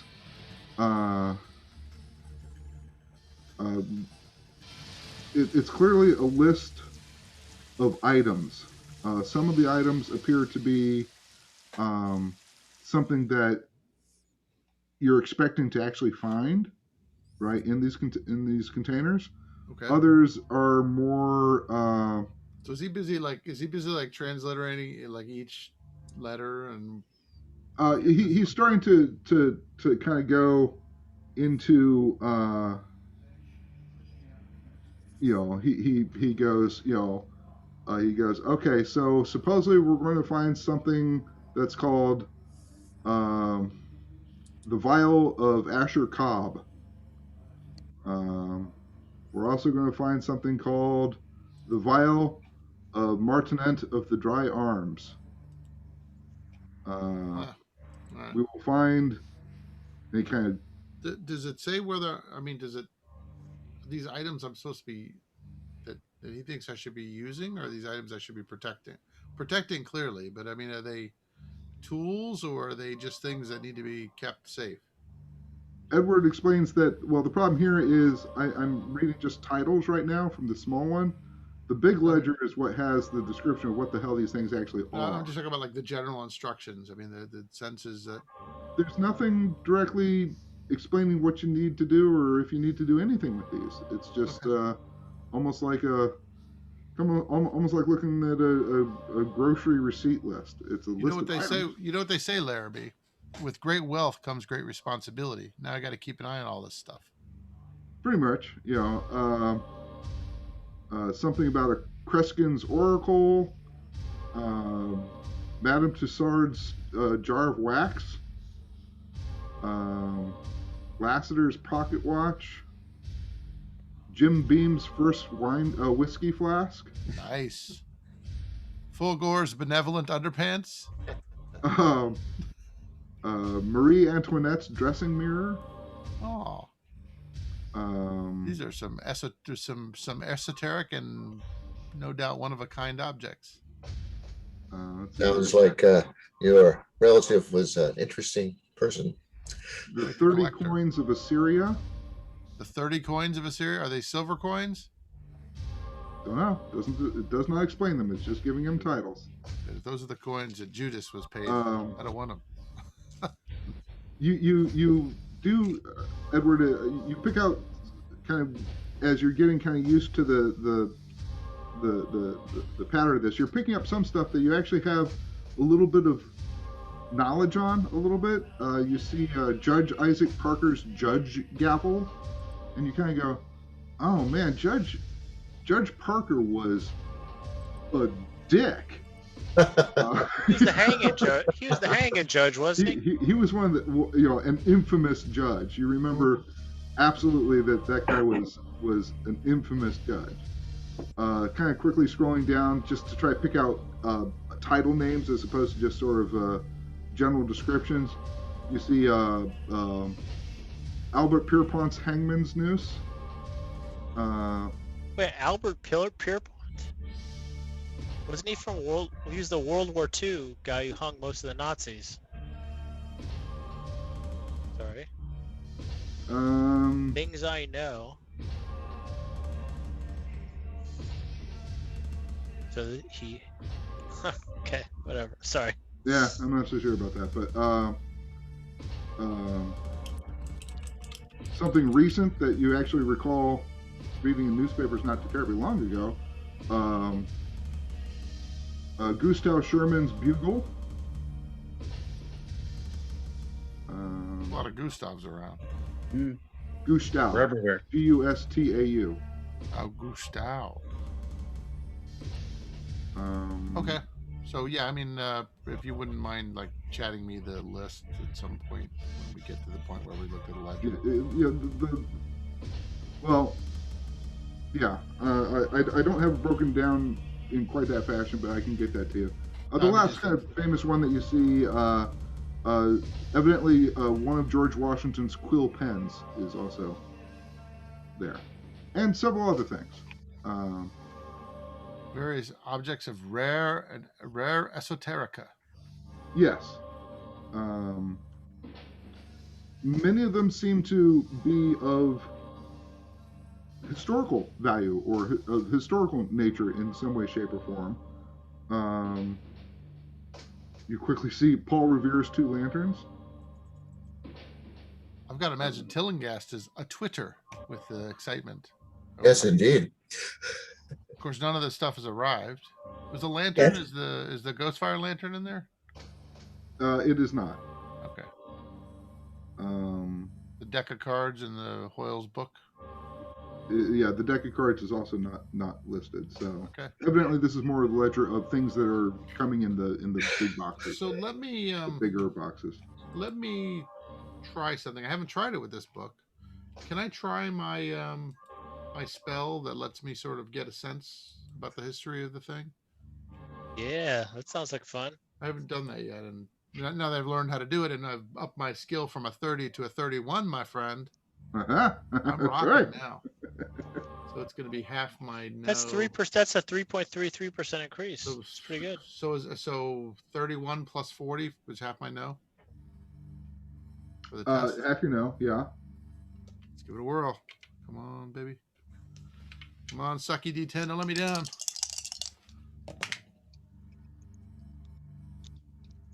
$43. So yeah, I made it. Would making, you know what? Let me burn enough luck to get me to a hard success. Okay. And Now, I really what are you? This is to, Oh. in effect, get a hunch, right? Yeah. Do I need to use What chips are you for that? first attempting to get a hunch on? Oh, the object? Yeah, or the intention of the hunch. Trying to get a sense of what of my uncle writing in this book. Like, how long he's been writing in here. Okay. All right. Fair enough. Okay. So success or non-success. Don't forget the success of the spell depends on what you draw in your hand.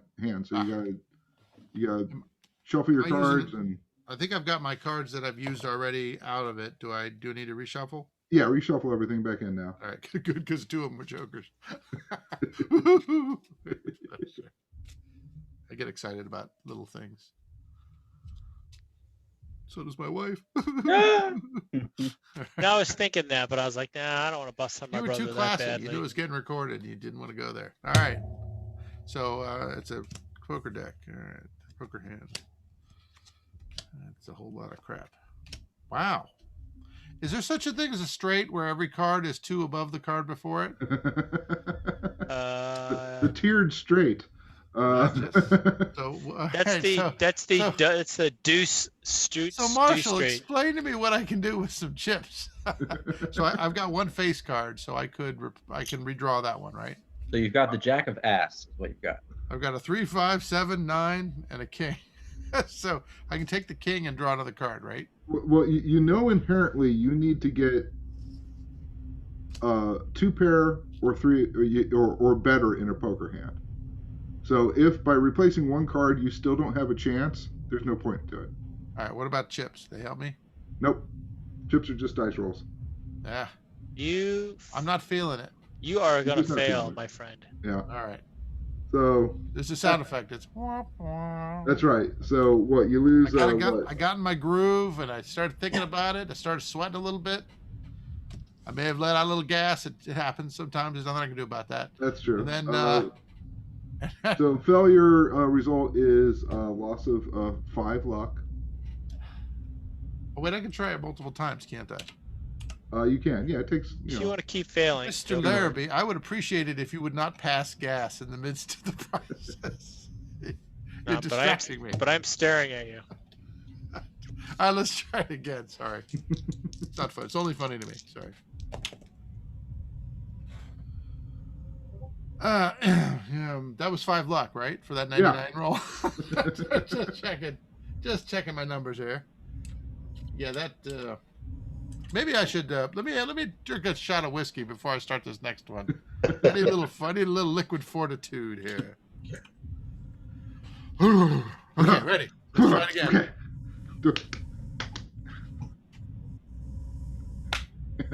Okay. All right. Oh wait. So it was 71. Oh yeah. Okay, I got it. I made it. Draw another hand. Yeah, draw another hand. Yes, it's shuffle. Start with a fresh deck, so to speak. No. Come on. Bugger. 4, 5, 6, 8, 9. All right, I'm taking. I can't reroll anything. No, there's no. All right. So you are seeing, and then you are seeing for the first time, Dr. Strout sweating. Ooh, it's getting hot in here. Get a little hot in here. Well, I'm gonna give this one more try because I'm getting Come tired. on, let's go for the trifecta of failure. And all of you guys don't even know what I'm doing. You're just like, what are you? It's kind of mumbling to himself. Good. All right. And while he's doing this, he's futzing around with the deck of cards. He's not Clean dealing this with book off. Maybe the book is a little dirty. All right, here we go. He's kind of separating the cards out and pulling them back and shuffling, kind of closing my eyes and shuffling them. And yeah, but you're like, what the hell is going on? There's a trick I learned. Hold on. All right, hold on. Let me remember the trick. All right, I got it. So it doesn't matter whether it's a great success or just a success. Nope. It's just a I'm definitely getting a lot better about kind of shifting into that mode. All right, good. Let's give this That's a try. How many shitty cards are in this deck? What is going on here? I bet there's 5 more. The good news is if I do this 12 more times, there's only going to be face cards left. God bless America. At this point, Walt and Ed, you're kind of looking at the doctor like, is it gas? Right. Doctor, you all right? Got a king. I'm Ted. King. I'm going to redraw this king. All right. 2 10s, a 6, and a 3, and whatever I just pull.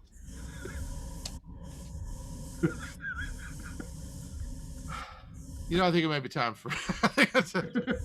All right, you know what? I think Dr. Trout needs a nap. You know what? I got. So how long does it take me to try each of these? Is it a couple minutes? This is taking you like 5 minutes a pop. So you're now at kind of a half Gents, an hour into. Ed and Walter really, they're kind of done with dinner, and they're kind of like, Walter, would you mind? And I'll give him a $10 bill. Would you mind getting us a bottle of whiskey? I think we need a little more liquid fortitude for this. Whatever you say, Doctor. And, don't let the waiter. Are you sure you don't need privacy for what you're trying to do? One more try. This is the lucky one, guys. Come on. Walt left the room. The jinx is gone. Come on. Come on. Suitcase full of diamonds. What on earth is okay? So on the upside, on the downside, there's only one card above. There's only one face card. On the upside, I got 3 8s. Okay. So is that all I need, or do I want to try to get a better hand? No, 3 8s will do. No, 3 8s. Yeah, I mean. All right, 5th time's the charm, boys. I can't see straight. So weirdly, I sort of all of a sudden I got real calm. Yeah. Shuffling the cards, and deal out a hand, and you're like, you kind of lean in, and you're like, holy crap, he's got a decent hand for once. I should have been playing poker with him tonight. And you actually notice, Ed and Walt, you notice that a little flash of blue light lights up on the deck of cards as he was mucking around with it. Took him 25 minutes, but all of a sudden you see this little, almost like a, not even like a photo strobe or anything. It's not anything that bright, but it's just like a little like a glint of light going through, a chunk of glass, and it kind of glass bubble moves, and you just kind of get that little blink, sort of that gleam off the teeth, that whatever. It's kind of that sort of scale of. You wouldn't have noticed it except for the fact that for the last 20 We've minutes. been staring at him you've for been 25 staring minutes. What the hell he's doing? Right. So then I place my hand on the cards, and I put my hand and I just put 3 fingers down, and they're all on the 8s. Without looking. And you got it, and your hand kind of almost instinctively moves to the ledger, and you get a vibe, a sense, a hunch that the ledger is something that was not written all at once. It was written over a course of at least 3 years. Consistently, same ink well, probably. But not decades. But not decades. No, it's definitely somewhat recent, relatively speaking. I mean, 3 years is a long time to write, but and so you get the feeling that the entries in the ledger are probably more chronological than they are of importance or alphabetical or anything along those lines. You get the feeling that the ledger, not just what Ed's reading, but the big sort of tome-like ledger, is more of a chronological entry. So you get the feeling that whatever is listed there first was probably the first thing he acquired. So this is the big ledger book or the journal? This is the big ledger book is where you get that sensation. This journal that Edward's reading from, that was written pretty much all at once. It's not, as I say, it's not anything hefty. It's largely just a more secure instruction to you. It's not. It was written.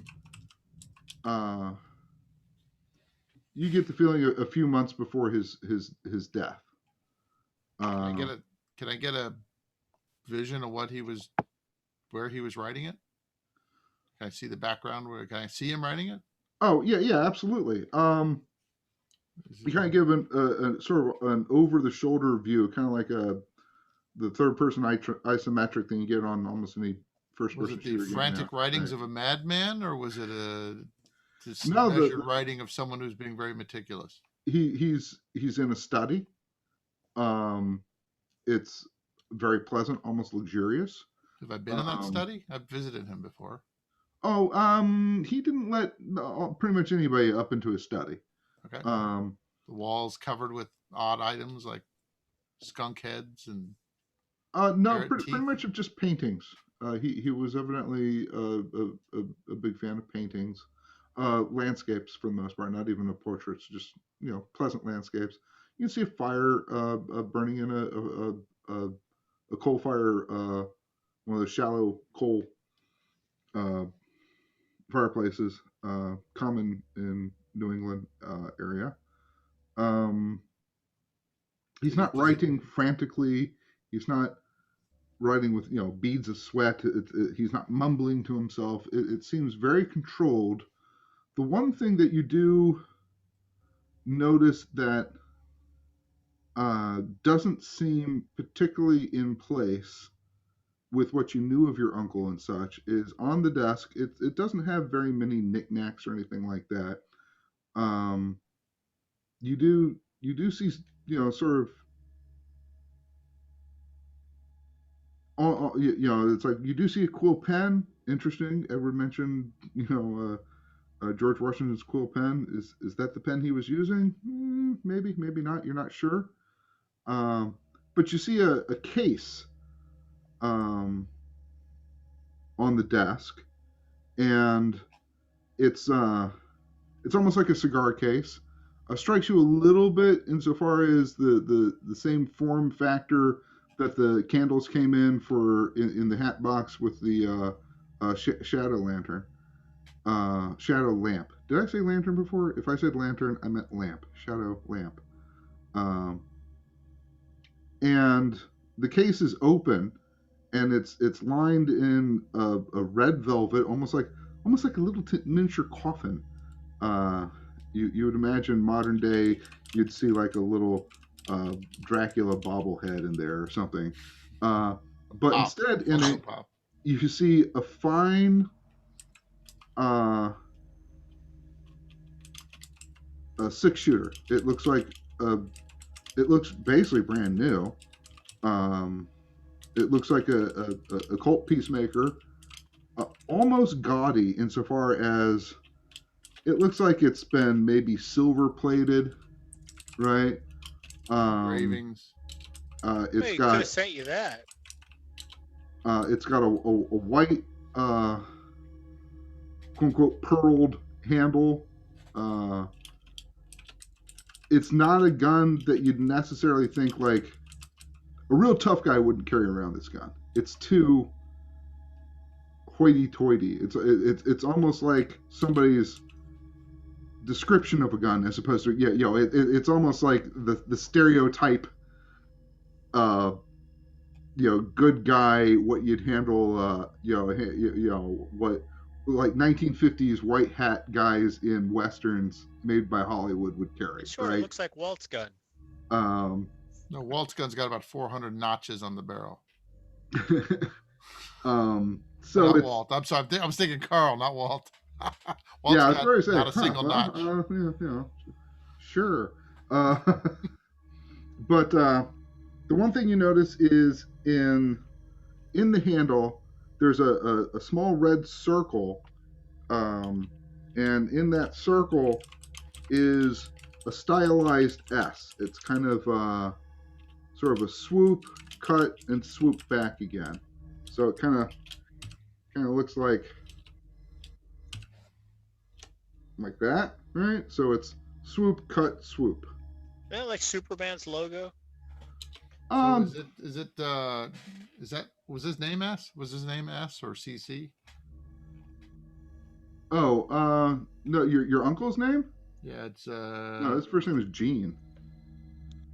It doesn't look like it's logoed after his name or anything like that. Okay. I'll try to catch all these details and just can I describe them as I'm looking at them? Or is that something I'll catch them later? I'll tell. I think that's something. Yeah. That's it. This is more sort of that's right. This could have taken kind of thing. This could have taken a second, or right, exactly. It took half an hour. and at that point, you kind of snap out of it. From Edward and Walt's point of view, Dr. Trout went into sort of a fugue state for maybe 3 minutes, to a point where you were starting to kind of go, we might need to get some smelling salts or something out of his bag and snap him out of it. Or we can go through his wallet. His cards went flash, and all of a sudden the doctor just kind of wasn't not moving, but was just very calm, but not focused in on anything. And say 3 minutes later, wow, like that, and what was that all about? Almost like, What we should do is we should all I need a drink and I need a cigar. Gentlemen, cigars. We should all be like, Yeah. like without mouth words like. I'll start puffing on a cigar and having a drink, having a couple 2 shots. So, Mr. Larkin, let's focus in on Vance finally. I apologize, but I think we got everybody caught up on more or less the same time frame. Chris might be about 6 hours behind everybody on time-wise, but I think we're all on the same day now. So, all right, and I will pass all, Aaron. I'll pass all that information on to the other guys when it's up. So, Vance, you retrieved and kind of collected up everything from the campsite. No particular worse for wear. I don't know what you feel like maybe you gleaned from the campsite outside of just, hey, we got some stuff. Yeah, that's pretty much it. I don't think that there was anything jaw-dropping or what have you. And you start making your way back. Give me a navigate roll. With advantage. You've been down this path before. Yep, not a problem. Okay. The success. And I guess, do you care how do you want to get back to the mine before sundown, or do you not care? What's your feeling? Get back in a reasonable time. Getting back before sundown. I don't think it's going to be too much of an issue. We rolled up to his place before, right around sundown. True, absolutely true. You weren't laden with a relatively heavy wagon and with horses that are not particularly familiar with drawing a wagon. True. So, I say, finding the way back, not a problem. I'm not concerned about that. You're doing just fine. I'm not too worried about any kind of, showing up. So really, I guess all I really need from you, just to make sure everything's cool, is give me a ride. Or is it? Well, you're. For that would be a drive. Technically, that would be a drive. Yeah. Would that be drive auto? Okay. Yeah. In that case, I will spend 21 points. Right. Okay. Probably wise. Yes. So that it is just a success.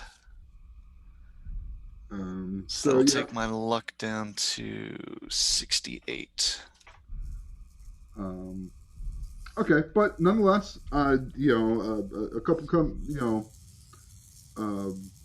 hairy little twists and turns, but you managed to get back to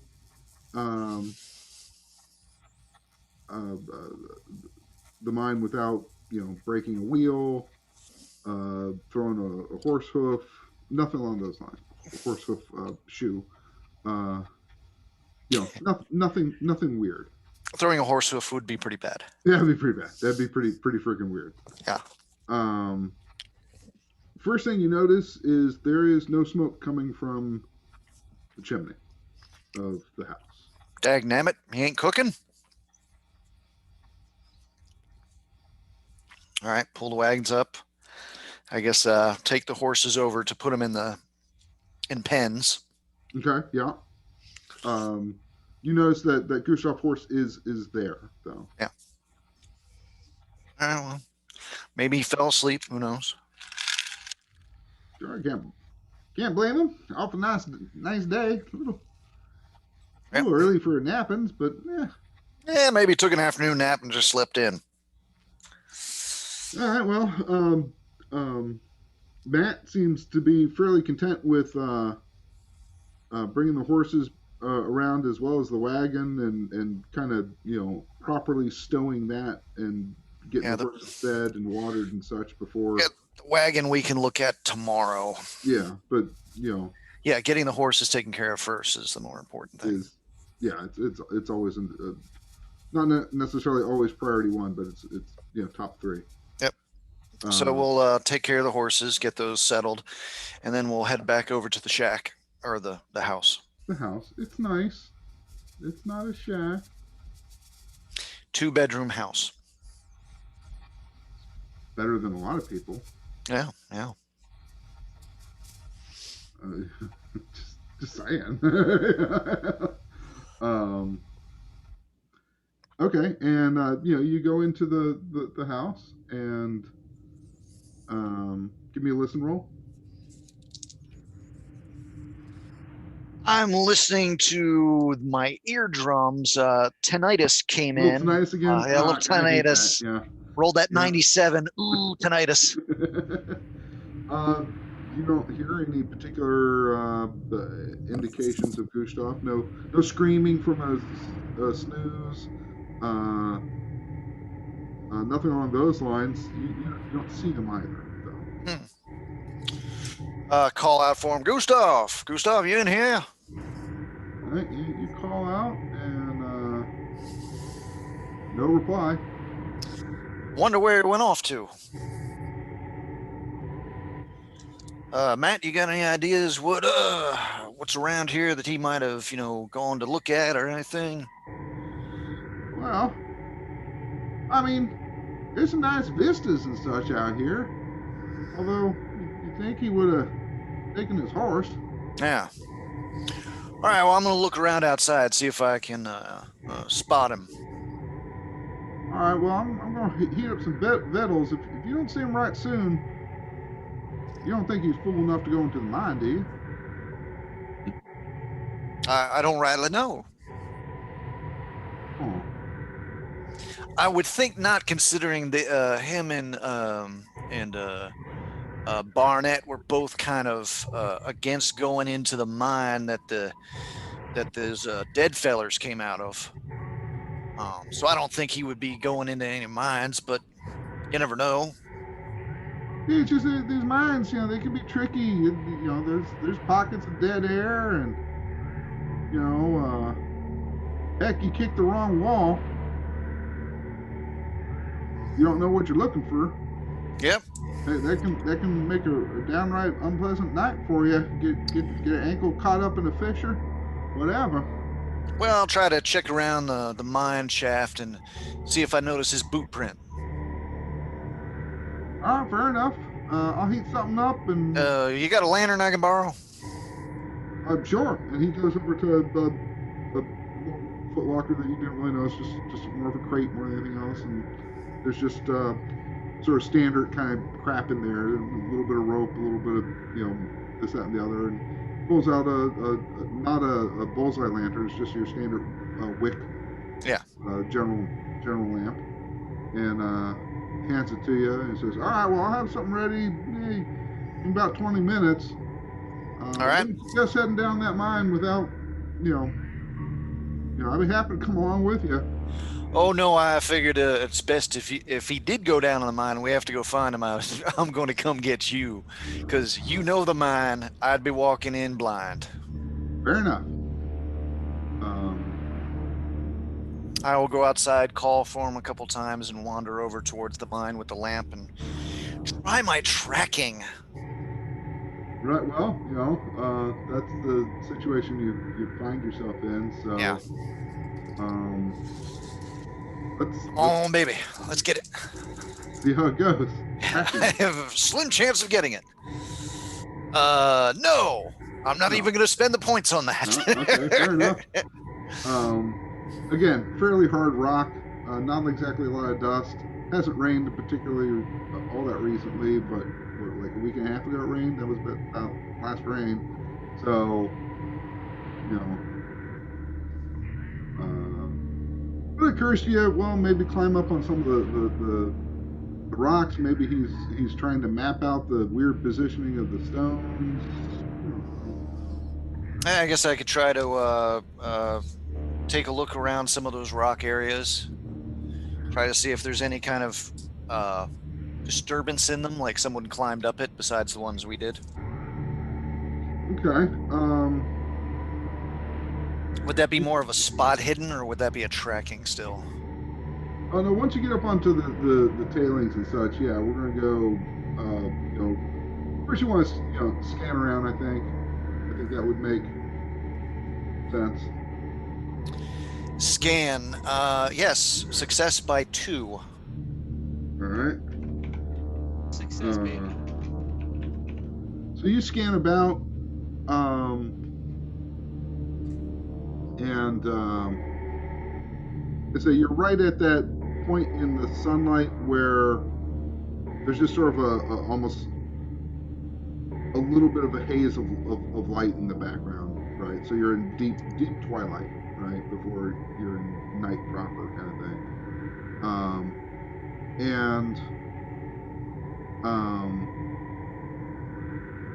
The lantern doesn't cast all that much, it's just a Joe Blow lantern, right? So you kind of see a little bit of stuff like horizon silhouettes, and you see stuff 20 feet away from you and closer. And that's kind of your sort of double vision kind of thing. So there's just not a whole lot to see. Matter of fact, as you kind of walk along the tops of the tailings a little bit, it occurs to you 2 things. One, walking on these tailings at night like this just might be dangerous, first of all, just because you can only see 20 odd feet ahead of you. You know, shadows are casting kind of weird things because you're basically walking on a pile of rock like this, you know. And again, you know, the words of Matt kind of goes through your head of you know, one twisted ankle, and you fall down something like this. If you get into, because you know there are patterns and such on these tailings, you fall down the wrong side and go unconscious, it can actually be relatively difficult to find you. And second of all, you get just like the shivers. This is an uncomfortable location. There's you get the heebie-jeebies up your neck. Nothing to lose sanity over or anything, but you know, to use the older reference to it, something's queer about this area. All right. Well, there's no point in me trying to see him up here. I'll, you know, give 2 yells for him, and then I'll head back down. Okay. Gustav, just out of craziness, roll listen roll for me.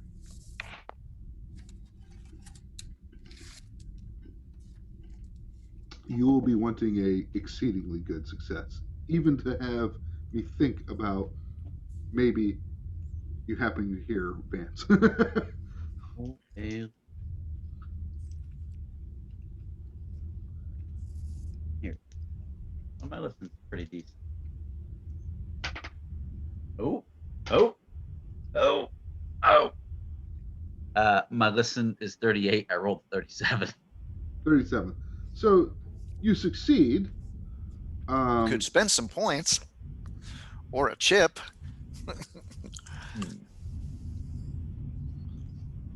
Good. Is that not enough of a success?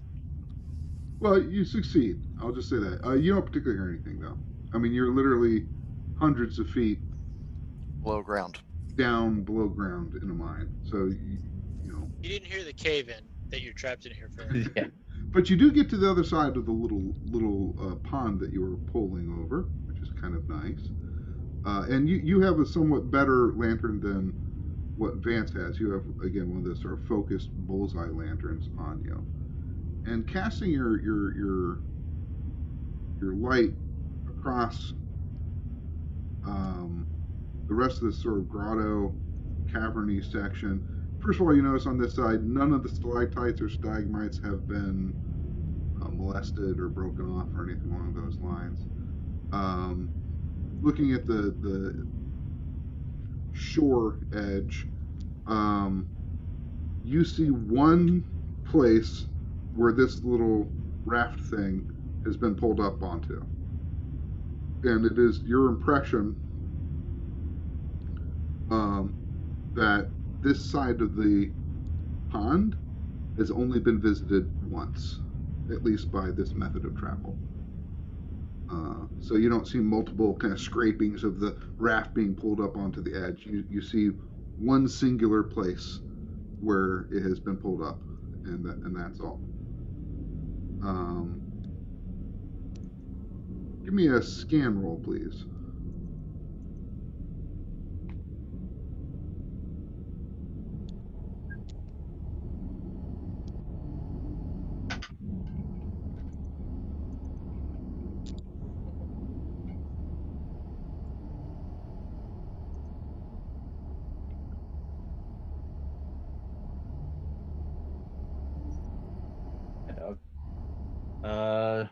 Success. I'm trying to figure it out if that's a hard success. 23 out of 59. I think that's a hard success. Yep. It's calculated right on your sheet. So you need I do this on paper. Oh, okay. So yeah, you need a 29 is a hard success. Okay. Okay, and you rolled a 23. 23. Okay, so you did get a hard success. So you notice, almost to the far extent of your bullseye lantern and off to the right a little bit, you notice that the cavern abruptly changes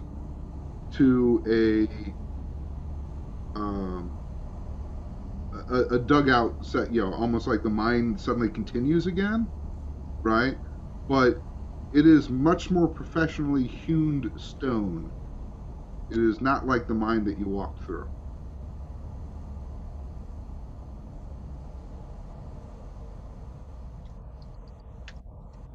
Do you approach? Hmm.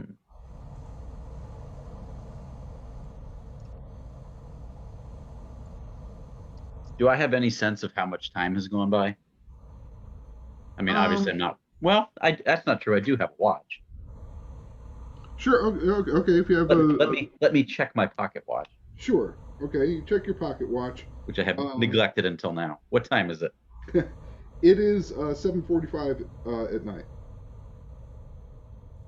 So you've been wandering around down here for close to 9 hours. You're a bit hungry.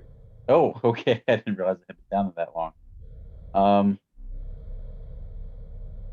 Can I see anything at the end of that tunnel, or is my way blocked, or how long does it look to me? Oh, it'd take you a minute to walk over there. Okay, well then I'm gonna go. I made it. Sure. Okay, so you take the minute, you walk over there. The first thing that strikes you is to say this is very squared off, almost like your classic dungeon style hallway, as opposed to the mines that you've been in before. Mm. And about 30 feet in, it opens up to what is clearly a bit of a room, and in that room, you see a 10-foot tall stone obelisk.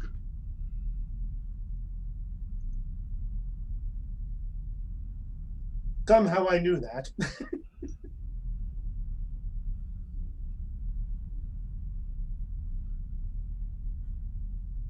Would you like to approach the obelisk? So that's all that's in. How large is the room? It's about it's fairly large in size. It's about 20 feet by 20 feet, and clearly more than 10 feet high.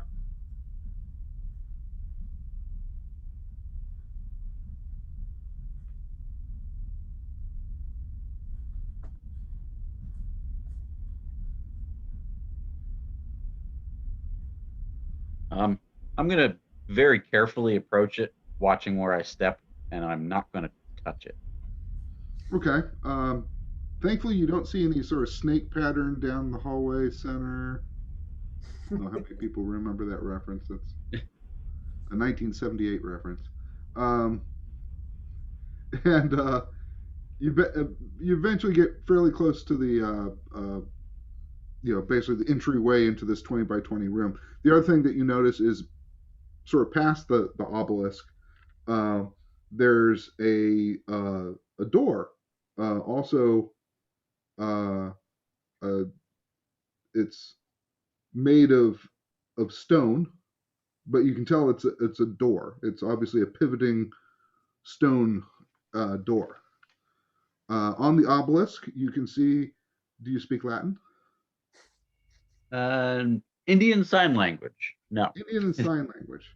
That's Neither of close. those would be Latin. So you see something that says SIT space NOMEN space MERUIT.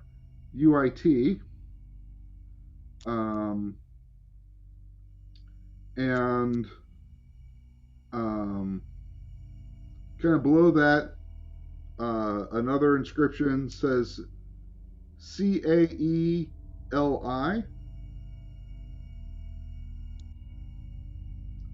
Then below, near the base of the obelisk, you see a triangular hole going into it.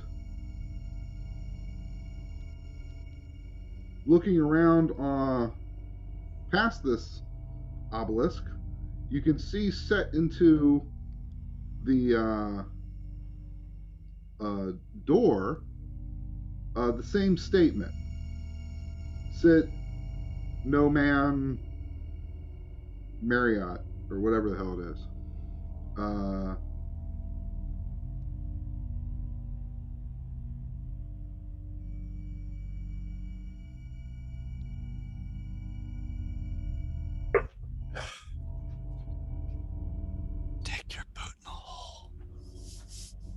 At this point, I'm going to say, given the time that I know it to be, and I have no knowledge if anybody's looking for me, I'm going to say the Right. time I know it to be, the fact that I'm hungry, and the fact that I, despite my newfound boldness, I'm still a superstitious man. I am not going to go any further by myself.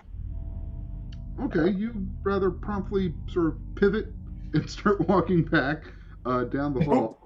The one thing you notice on the hallway that you didn't notice before because you were rather aficionated on looking at the obelisk is to your left you see sort of carved outlines of you notice a carved outline of an hourglass.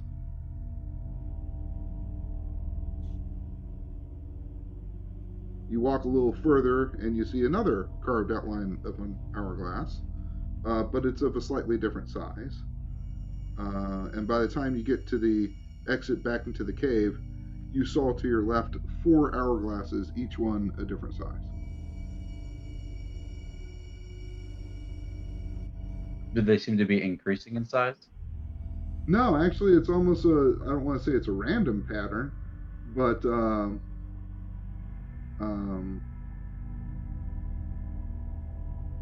there was, it was like, I mean, you can turn around and do it again, but the first one you passed, as you recall, was probably the smallest of the 4. The next one was pretty big. The next one maybe a little bit smaller than the previous one, and the last one was probably bigger than the other 3.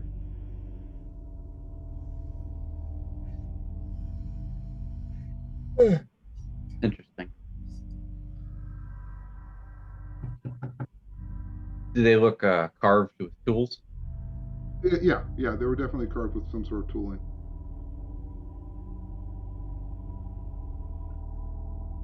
And you know what? We're at 9:40. I'm tired. Okay. I think we can leave it here. We got some stuff to contemplate that I think everybody needs to do a little bit of thinking on. But maybe you all are. Of course, this would be trans character knowledge or whatever, but at least you're starting to see a tie-in on things now. So yes. It's only taken 19 sessions. So I'm going to kill the recording here.